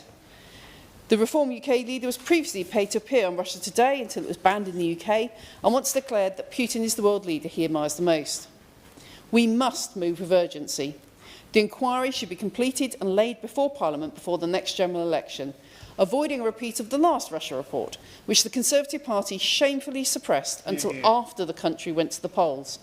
Voters deserve to know about threats to our democracy before they cast their ballots, not after. This is not about one bad apple. This is about systematic failures in how we protect our democracy and successive administrations that have failed to address fundamental weaknesses. We will, we hope, soon have an opportunity to tackle these weaknesses through an elections bill. The Liberal Democrats believe this bill must include a comprehensive ban on cryptocurrency donations to political parties, building on the policy paper the government published last year, which proposed tighter rules on political donations. Crypto creates the perfect vehicle for hostile states and foreign oligarchs to funnel money into British politics while evading scrutiny. Transparency International UK has warned that the anonymity that can come with these donations provides a backdoor for foreign interference. Analysis from Spotlight on Corruption shows that only 3 parties have indicated they will accept cryptocurrency donations: Reform UK, the Homeland Party and the Other Party. Reform UK even has a dedicated page for cryptocurrency donations. The Elections Bill must cap political donations to stop foreign oligarchs from interfering. It must ensure transparency in political advertising. It must prevent foreign and dark money from influencing UK elections. Past loopholes have allowed opaque and corrupt funding of political parties, enabling foreign money to distort British politics. Transparency International has said that a foreign interference review is welcome, but donation caps are the only way to break the stranglehold of big money over British politics. Will she give way? I will. I thank her for giving way. Does she share my suspicion that the member for Clacton has described a gentleman, George Cottrell, as like a son to him, despite the fact that that individual is a convicted money launderer? What does she make of the potential connection between money laundering and cryptocurrency? I think it's extremely concerning, and that's why we would ban cryptocurrency donations. Alongside the new Elections Bill, we have to address the issues the previous Conservative government created and restore the pre-2022 independence for the Electoral Commission, ensure that the Commission has real enforcement powers with the resources they need to deploy them. And as others have mentioned, we must reform our electoral system. We must take a robust stance with hostile states like China and Russia. We must recommit to international partnerships that promote democracy and stability, including working with European and other democratic allies to coordinate our response to Russian interference. The government holds a substantial majority in this House, and they can push through legislation rapidly when they choose to. Few things can be more urgent than protecting our democracy. We call for a wide-ranging and properly funded public inquiry into potential Russian interference, including the 2016 EU referendum, with a report published as soon as possible. A public inquiry with the power to compel witnesses and documents is the only way to get to the bottom of these serious allegations. Transparency must be prioritised. This is about more than the failures and corruption revealed in... I will. Thank you for your point about foreign interference and money in politics. Could she confirm today whether she has indeed submitted her thoughts to the Rycroft review that is underway at this current time? I haven't, but there's still time. A public inquiry with the power to... I said that, haven't I? Sorry. This is about more than the failures and corruption revealed in the Nathan Gill case. It's about a system that has long been not fit for purpose and establishments that want to keep things just the way they are because that suits their interests. Foreign states are now looking to exploit this with potentially catastrophic outcomes. There is a danger that citizens will stop believing their vote matters at all. We should use this situation to drive the changes that our country needs, that trust in politics demand, and that all our constituents deserve. I urge the Minister to announce an inquiry today. The threat to British democracy from foreign interference is clear and present and must be addressed urgently.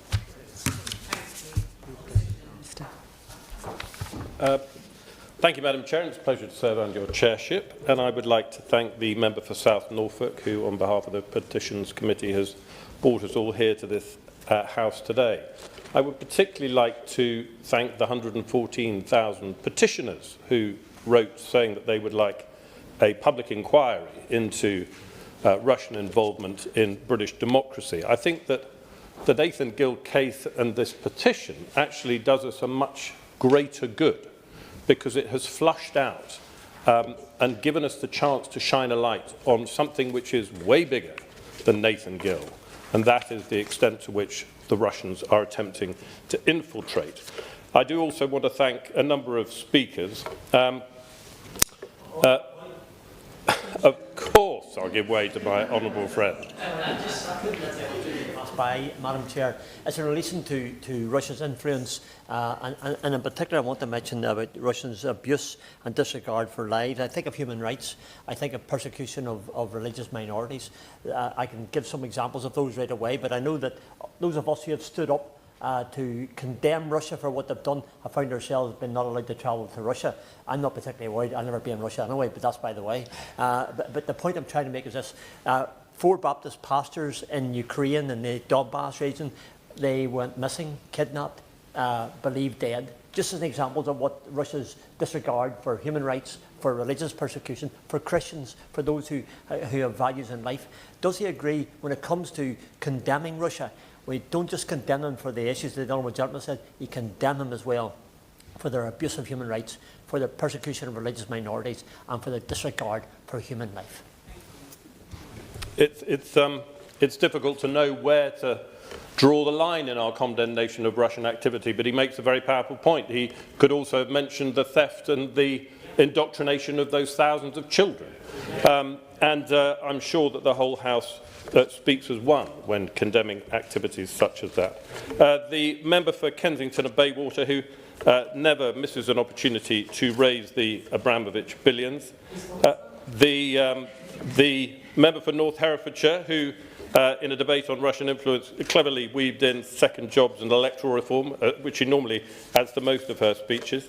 The member for Bolton West, who talked about the one bad apple and attempted to disavow us of the notion that it was, and I will come back to that and hope that whilst there has been quite a lot of party politics played today, it is important that we don't turn a Nelsonian eye to one of the most obvious and worrying potential cases. The members for Leeds and Headingley, the member for Tewkesbury, who quotes Clausewitz, I look forward to returning to do so in kind shortly. The member for Oxford East, who talked about the post-shame world, I thought she made a very interesting point that the normal constraints on normal activity seem to be being cast off. And the member for Cardiff West, who said that we need to treat disinformation as the core security threat that it is, and I completely agree with that. And with her apologies to her constituents for my pronunciation, the member for Llanelli saying that we don't focus enough on the manipulation of our own people, and with a call to balance. The way in which I approach this debate is to look at 3 questions. Is the threat real? Is the perception of the threat high enough in the country and in this House? Or should the government be doing more to amplify it? And is the government's response sufficient? And the reason why all of this is crucial, and the member for Tewkesbury will be delighted to hear his second bit of Clausewitz of the day, and as the Minister knows only too well with his distinguished military career, we never tire of quoting Clausewitz at each other in the army. The first, the supreme, the most far-reaching act of judgment of the statesman and the commander that they have to make is to establish the nature of the war that they are embarking on. And so let us see the evidence as to whether the threat is real and whether the perception of the threat is sufficiently real. In the Strategic Defence Review of June 2025, the government said the UK is already under daily attack with aggressive acts from espionage and cyber attack and information manipulation, causing harm to society and the economy. In the same month, in the National Security Strategy, the government said the openness of our democracy and economy are national strengths. Therefore, it is vital to keep ahead of those who seek to exploit them with robust defences. Now, is the threat perception high enough? I can't remember which honourable member mentioned Estonia, but I have the pleasure to serve on the Defence Select Committee. And we visited Estonia and Finland in, I think it was February last year. And I can tell honourable members that the proximity to the geographical border with Russia focuses the mind considerably. From memory, the Finnish people have 4 million, the population of 4 million. They can put 3.5 million of them underground within a moment's notice. Equally, they can field an army of 200,000 with 2 weeks' notice. And they too have cyber resilience and anti-grey zone units which are working with the Estonians and a number of other Baltic states in order to counter the disinformation and grey zone activity. And I do feel that we, in this country, because of our geographic proximity or distance from Russia, fail to have that same focus, and we must. Sir Alex Younger, the former head of MI6, and I add as an aside, a former member of one of the finest regiments of foot guards that there's ever been, he came and gave evidence at the Defence Select Committee, and he said that the United Kingdom, actually the attack surfaces of the digital attack surfaces of the United Kingdom are actually far broader and greater than a number of our European neighbours. And so when you take the fact that, as I think someone mentioned, geographic proximity is irrelevant in the world of information and cyber, I do think that we should be doing much more. And we heard interesting evidence at the Defence Select Committee from James Heapy, the former Armed Forces Minister, the other day. And he needed to get quite a lot off his chest. He said that he was very worried about the number of documents which he was coming across his desk, which said, you can't share this with Parliament. This is too secret. And it does worry me that this desire for secrecy means that we have all involved ourselves in something of a conspiracy for the last 30 years. Ben Wallace was at the same session. He said that from the mid-1990s onwards, governments of both colours, and all three colours in fact, had hollowed out defence. And they had done so because they wanted to spend their money on other things. And so it's the old choice between guns and butter. They chose guns, we chose butter. And I'm afraid that we need to amp up the threat perception, both in this House, but more importantly, more widely in the United Kingdom, because otherwise those real balance of investment decisions are not going to be made, which we do need for our national security and our full... I'd be delighted to give way. I'm grateful to him. I accept his point entirely about the need to amplify threat perception, but one place where I don't think that is required is in relation to the conduct of elections.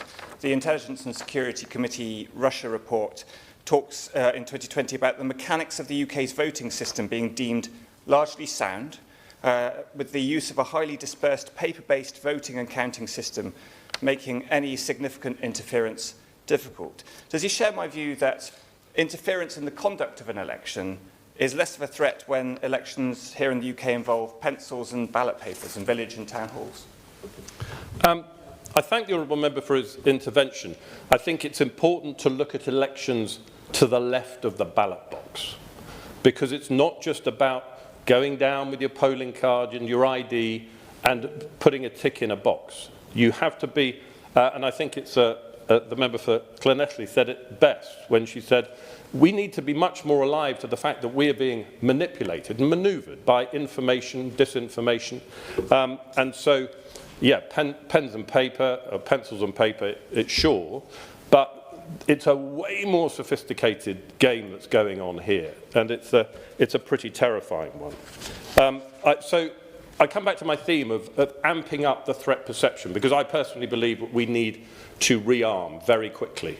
Not only with hard power, but also in the minds of our own people. So we build national resilience to face the threats much more effectively across the spectrum. And so, for example, I was delighted, I think someone mentioned it earlier on, I was delighted that someone mentioned the Russian spy ship and the threat to subsea cables, because when the Secretary of State took the decision to order the surfacing of the Astute-class submarine next to the Russian spy ship Yantar to say, well, we know what you're doing and you need to pack it in. But most importantly, made that information public and in the newspapers in order to ensure that the public had that threat perception. Yeah, delighted to give way. Gentlemen are giving way. I have twice in earlier interventions mentioned precisely the spy ships and the problems, particularly around the coast of my constituency. Let's cut to the chase. Does the honourable gentleman agree with me that really we do not have enough Royal Navy surface ships, never mind the submarines? Because I haven't seen a single Royal Navy ship anywhere around the coast of my constituency, not since Joint Warrior a couple of years ago. The clever ones are the ones that the honourable member can't see, of course. But I do actually agree with him that we do need to look at, urgently, we need to look at defence investment in hard power. And I know it is a source of huge frustration in our defence industry, both domestically and overseas, that the government has failed to agree the defence investment plan, because when I was in the Ministry of Defence, we had an old adage which was, plans without resources are hallucinations. And at the moment, the defence, our defence industry are dining on fresh air at the moment, because the defence investment plan has not yet been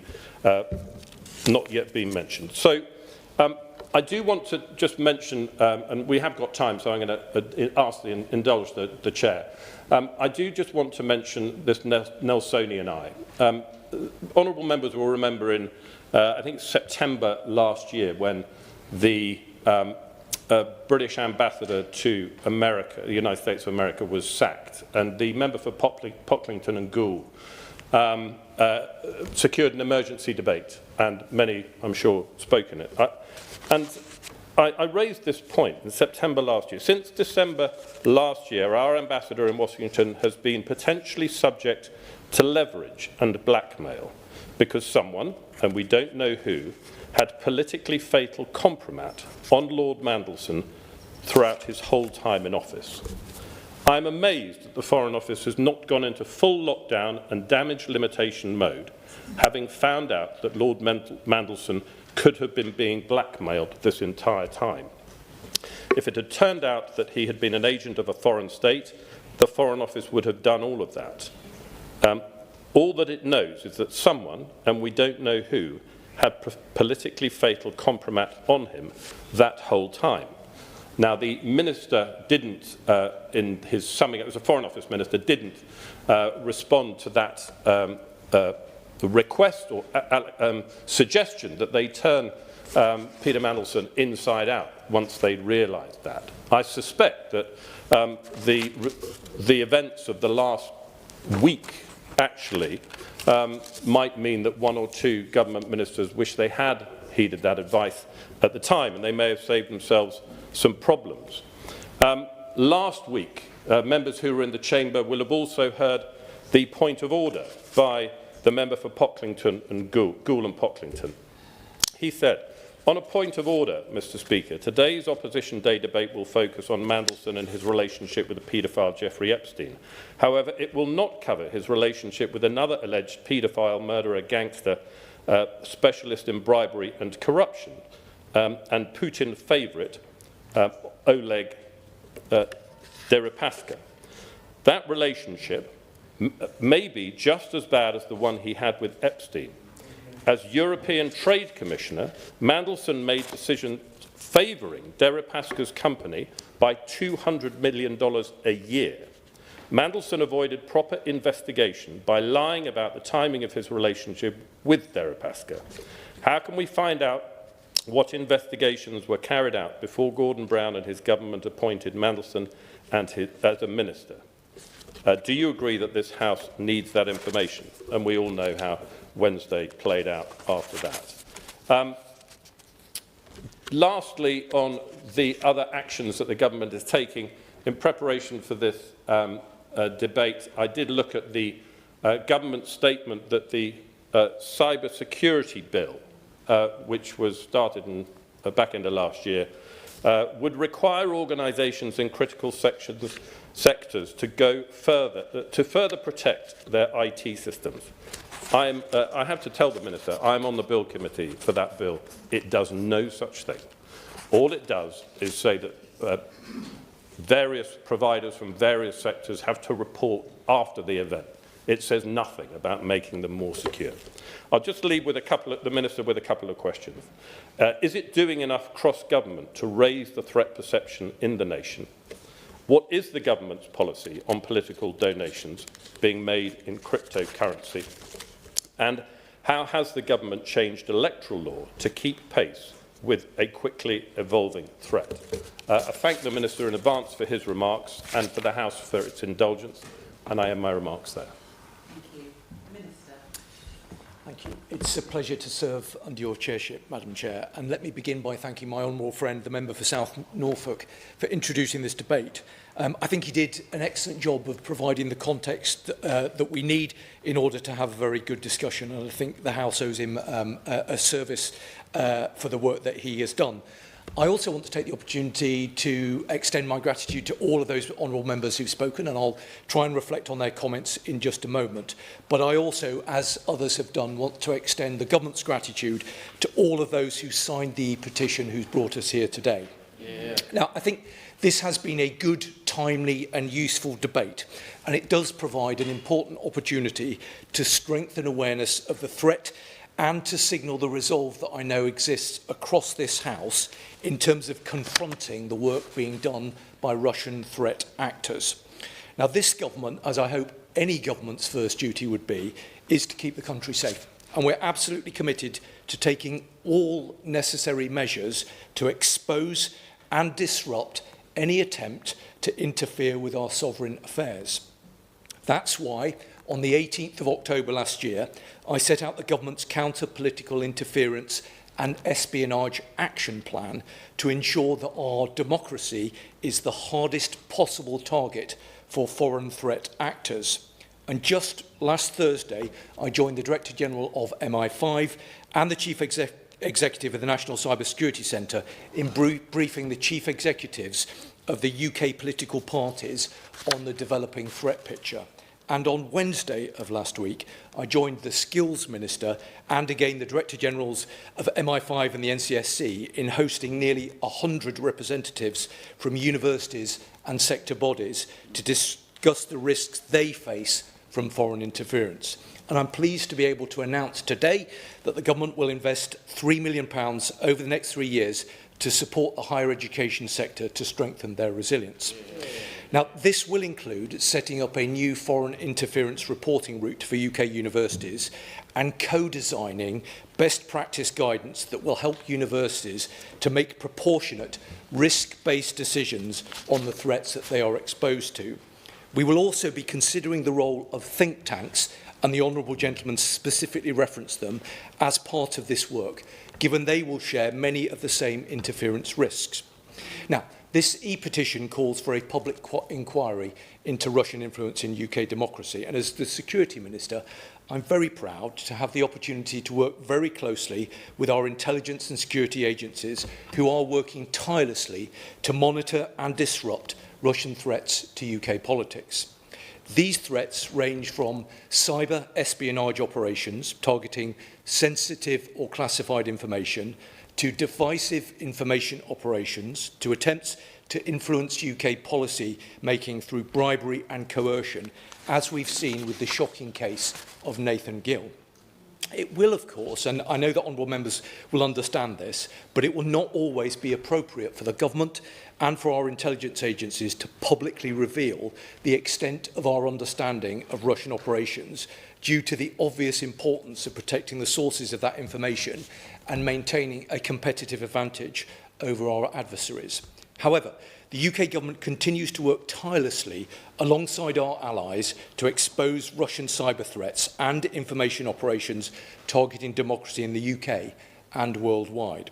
For example, since October of 2024, the government has exposed and sanctioned 38 organisations and individuals responsible for delivering Russian information warfare to undermine global democracies.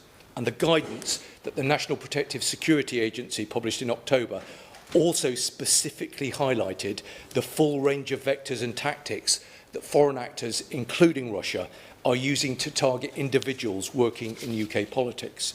Indeed, in light of the deeply concerning evidence of Russia targeting our democratic system, the government commissioned Philip Rycroft to deliver an independent review of foreign financial interference in UK politics.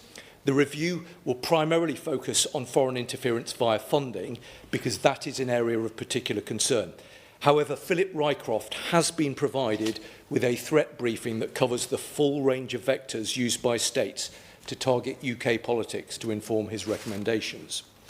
Now, it is the government's position that launching a new inquiry at this time would be premature. It would risk prejudging the conclusions of the ongoing review and duplicating its efforts. However, the final report will be presented to the Secretary of State for Housing, Communities and Local Government and myself by the end of March, after which there will be significant opportunity for further parliamentary scrutiny and debate. Now, Madam Chair, let me address some of the points that have been raised. The Honourable Member for South Norfolk asked about cryptocurrency tools. As he will know, the Political Parties Elections and Referendums Act of 2000 makes clear that foreign money is not permitted in UK politics. However, as tactics behind foreign interference operations develop, the government does recognise that our response also needs to evolve. So the UK government reaffirmed its leadership and resolved to stamp out corruption and dodgy money in UK politics through the Home Office's refreshed anti-corruption strategy. Corrupt insiders and criminal networks will be brought to justice by a strengthened specialist police unit and tougher safeguards across the public sector. I can say to him and to the House that the forthcoming elections bill will also further strengthen safeguards against covert political funding. Our proposed bill includes introducing tougher rules for donor recipients to conduct risk assessments before accepting donations, as well as increasing the powers of the Electoral Commission to ensure that it has the tools necessary to fulfil its duties. And the Rycroft review into foreign financial interference will assess opportunities for further improvement. Let me just say a word specifically about cryptocurrency, because this includes specifically safeguarding against the potential use of cryptocurrency by foreign actors to obfuscate the source of their donations. He also asked about media literacy education and building media literacy skills for young people to critically engage with and assess information from a range of sources is a priority for the government. Since 2022, DCIT has provided £3 million of funding for media literacy projects that empower users to navigate the online world safely. And the Honourable Member also asked about a dedicated disinformation agency. I can tell him that this issue will always require a coordinated cross-government effort. DCIT leads the government's policy on countering disinformation, but works closely with the National Security Secretariat in the Cabinet Office. And the Home Office leads as the departmental lead for state threats, working closely with the FCDO, which lead on the government's counter-foreign interference efforts. So there is a lot of meaningful activity that's taking place across government.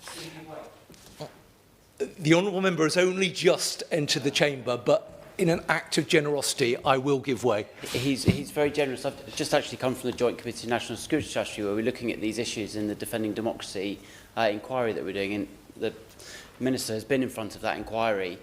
With respect to the elections bill, when will that be coming forward? Or perhaps an easy way to answer that question is, which is the first election that will take place under that new elections bill and will be protected with those wider measures that he just set out?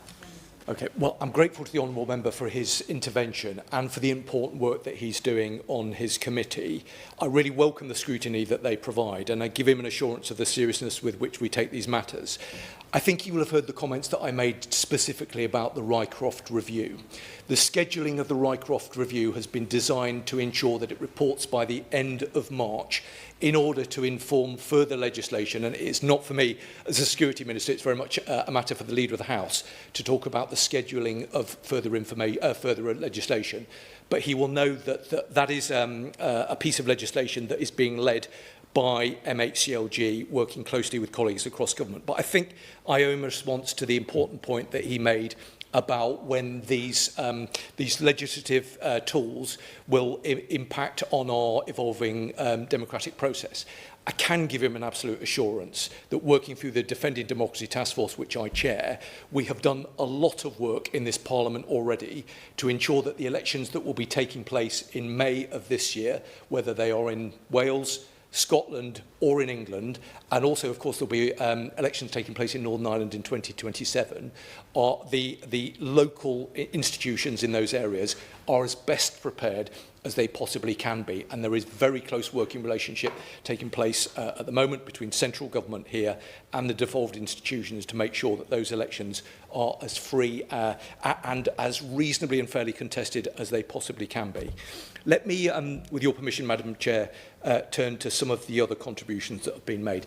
The Honourable Member for Ceredigion Preseli, which is a beautiful part of the world, which I know and remember fondly from my time at Aberystwyth University.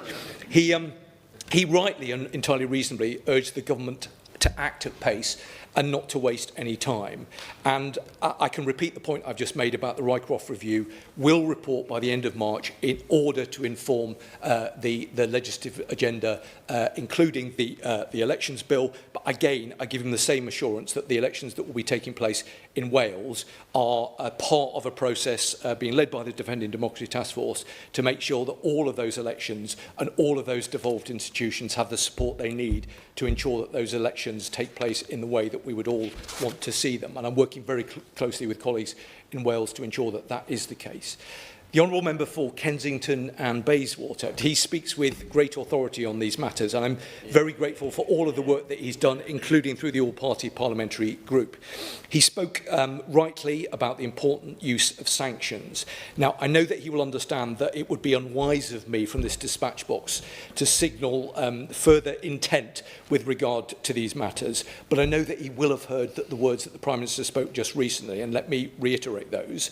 If Roman Abramovich fails to act quickly, we are fully prepared to go to court to enforce the commitment that has been made if that is necessary.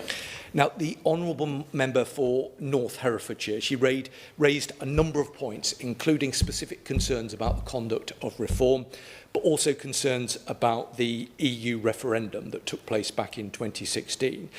I can say to her and to other honourable members that we completely recognise the enduring and significant threat that Russia poses to our UK democracy.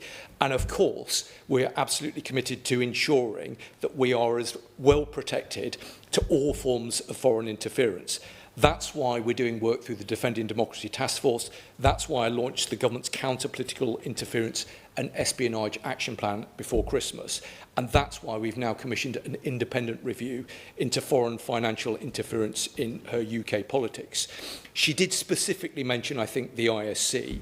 Let me just say to her, because a couple of other honourable members mentioned it, that reports that are produced by the Intelligence and Security Committee, including the Russia report, contain highly classified material which could damage the operational capabilities of UK intelligence agencies if published unredacted. So I hope that she understands that we have to be very careful in terms of the publication of those reports. She specifically asked about the elections bill.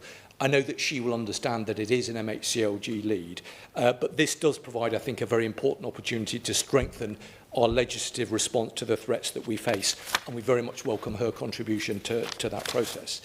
Now, the Honourable Member for Bolton West, he knows a lot about these matters, and I'm very pleased that he's going to be taking the opportunity to engage directly with Philip Rycroft. He raised important points about the funding of reform. Now, I have to say, Madam Chair, it is disappointing that there are no members of reform here to defend their record. And whilst, of course, it is absolutely right that all of the decisions taken by government are scrutinised not only by this House, but by the media. That is very important, and I would not have it any other way. But I also think that it is important that there is a scrutiny attached to those, particularly those individuals who aspire to serve in the highest office, that similarly, they are also subjected to meaningful scrutiny. And I'm very pleased that the House has been able to do that this afternoon. I'm grateful to the Honourable Member for the critique that he helpfully offered. The Honourable Member for Mid-Dumbartonshire, she made an important point about the importance of acting in concert with our allies. I think she's absolutely right about that, and that's why we seek to work very closely with our international partners on these matters. She raised a number of other very helpful and constructive points, some of which I believe had been addressed in the statement that was given to the House by the Chief Secretary to the Prime Minister precisely at the moment that she was asking some of those questions. So I hope that she might find a moment later to check back on the record, and I hope the questions that she's raised have been answered. The Honourable Member for Leeds Central and Headingley, again, he speaks with great authority on these matters, and I know that the whole House will appreciate the very important work that he does in support of Ukraine.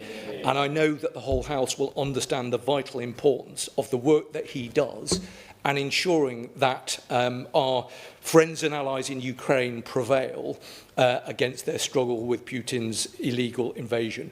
One of the things, Madam Chair, that I am particularly proud of is the cross-party support that there is for that endeavour.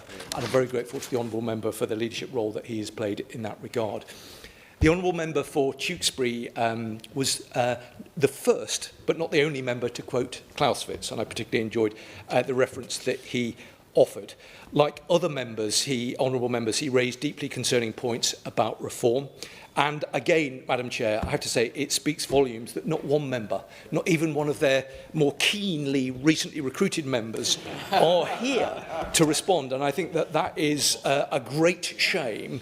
The Honourable Member will have heard the response that I gave earlier in response to the point made by another Honourable Member about the ISC report. But given I believe very firmly in this being a cross-party endeavour, I'd be very happy to discuss these matters further with him.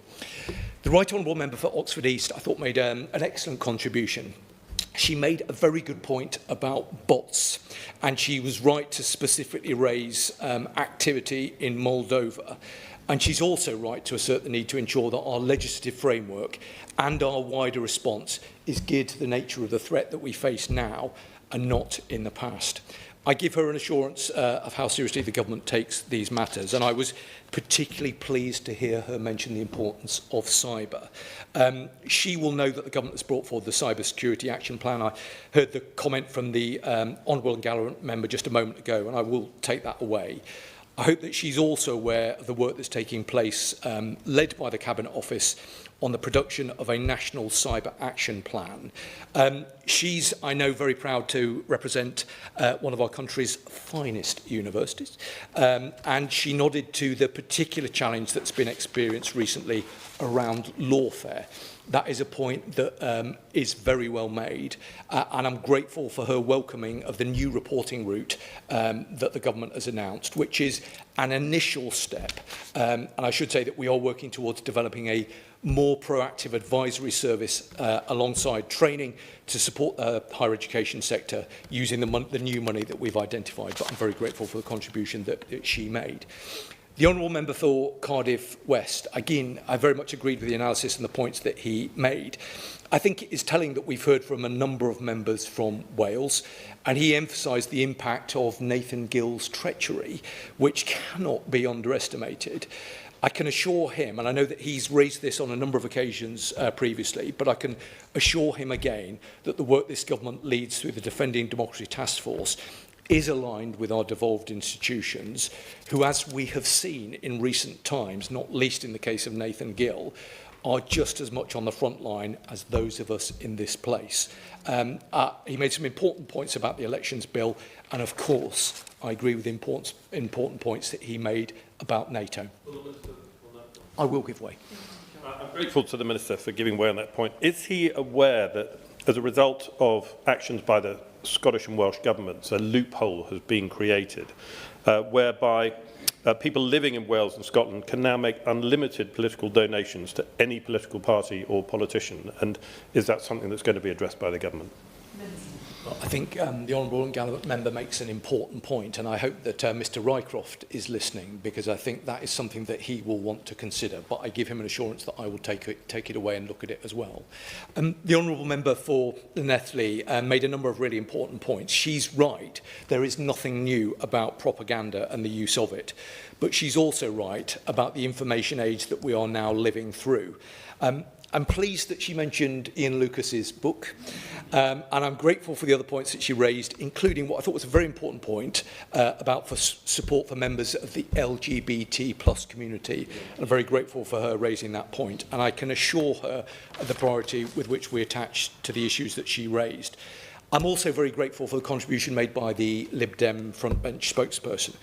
I would just gently say to her that the Rycroft review does provide, I think, a really vital opportunity to look at these issues. I hope very much that she and her party will engage. I think there was an invitation from the honourable gentleman from Bolton West to do so, and I hope that she will take up that invitation, which I reiterate.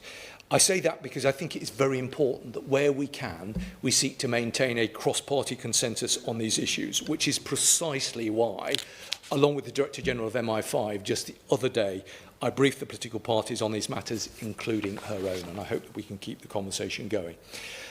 Finally, Madam Chair, the honourable and gallant member opposite made a number of, I thought, very reasonable and fair-minded points. He nodded to the Scots Guards without actually mentioning him, so let me do that on his behalf. He also took the opportunity to mention Clausewitz, and again, that was very much appreciated. I know that he does take these matters very seriously. I was pleased to see him at the recent JCNSS committee meeting, where I gave, that the honourable members just referenced, so I gave evidence on national security the other day. I thought he made a really important and fair-minded observation about the threat perception. I think he's broadly right about that. I know that he will understand that there's a difficult balance that has to be struck between informing the public whilst at the same time not alarming the public. But he's right. We do need to debate these things in this House and more generally, not least because of the grave nature of the threat that we face and for the potential requirement, I'll be very careful about what I say, for the amount of public resource that is going to have to be dedicated to these matters in the years to come. So I welcome the comments that he made.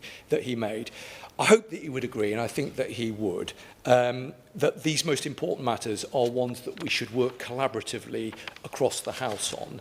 And that is the spirit, that is the endeavour in which I will always seek to engage with honourable members.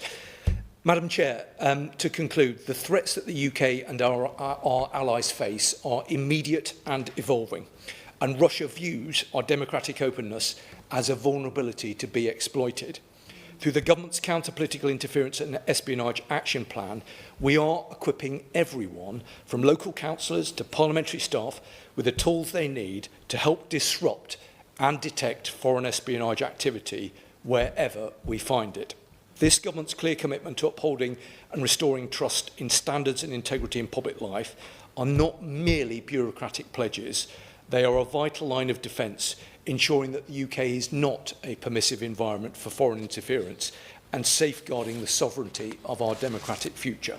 From the comprehensive powers of the National Security Act to the protective work of the Defending Democracy Task Force, we are deploying a whole-of-government approach to make the UK a much harder target. On this government's watch, we will do whatever is required to disrupt and degrade foreign interference operations and keep the British public safe. Thank you. Thank you. The mover of the motion now has 2 minutes to wind up. Ben Goldsborough. Thank you, Madam Chair. The upside of this debate is everyone in this room today, we know the threats that we're facing. The over 100,000 people who signed the petition know the threats that we're facing from Russia. But as was said by the honourable and gallant member for the opposition front bench, not enough people in the United Kingdom know of the threat that we're facing from the Russian state. It is incumbent on every single one of us in this room, be visitors in the gallery, be it us as members of Parliament, be it those who signed the petition, to spread the news that we have to be aware, because democracy is so precious. It is not the normal state of things. What we are currently living through right now is something that we need to defend. And that means, whilst listening to the Minister's very collaborative, very thoughtful reply, which I very much appreciate myself as an individual MP, and I'm sure also the petitioner Alex will appreciate that as well, we need to work cross-party with this. This is not one political party's aim or goal or win. This is something for the United Kingdom to keep us safe as a country and to defend the values that make us the great country that we all love. Thank you. Thank you. The question is that this House has considered E-petition 744215 relating to Russian interference on UK politics and democracy. As many as are of that opinion say aye. Aye. Of the contrary, no. I think the ayes have it, the ayes have it. Order, order. The sitting now stands adjourned. Thank you. Thank you.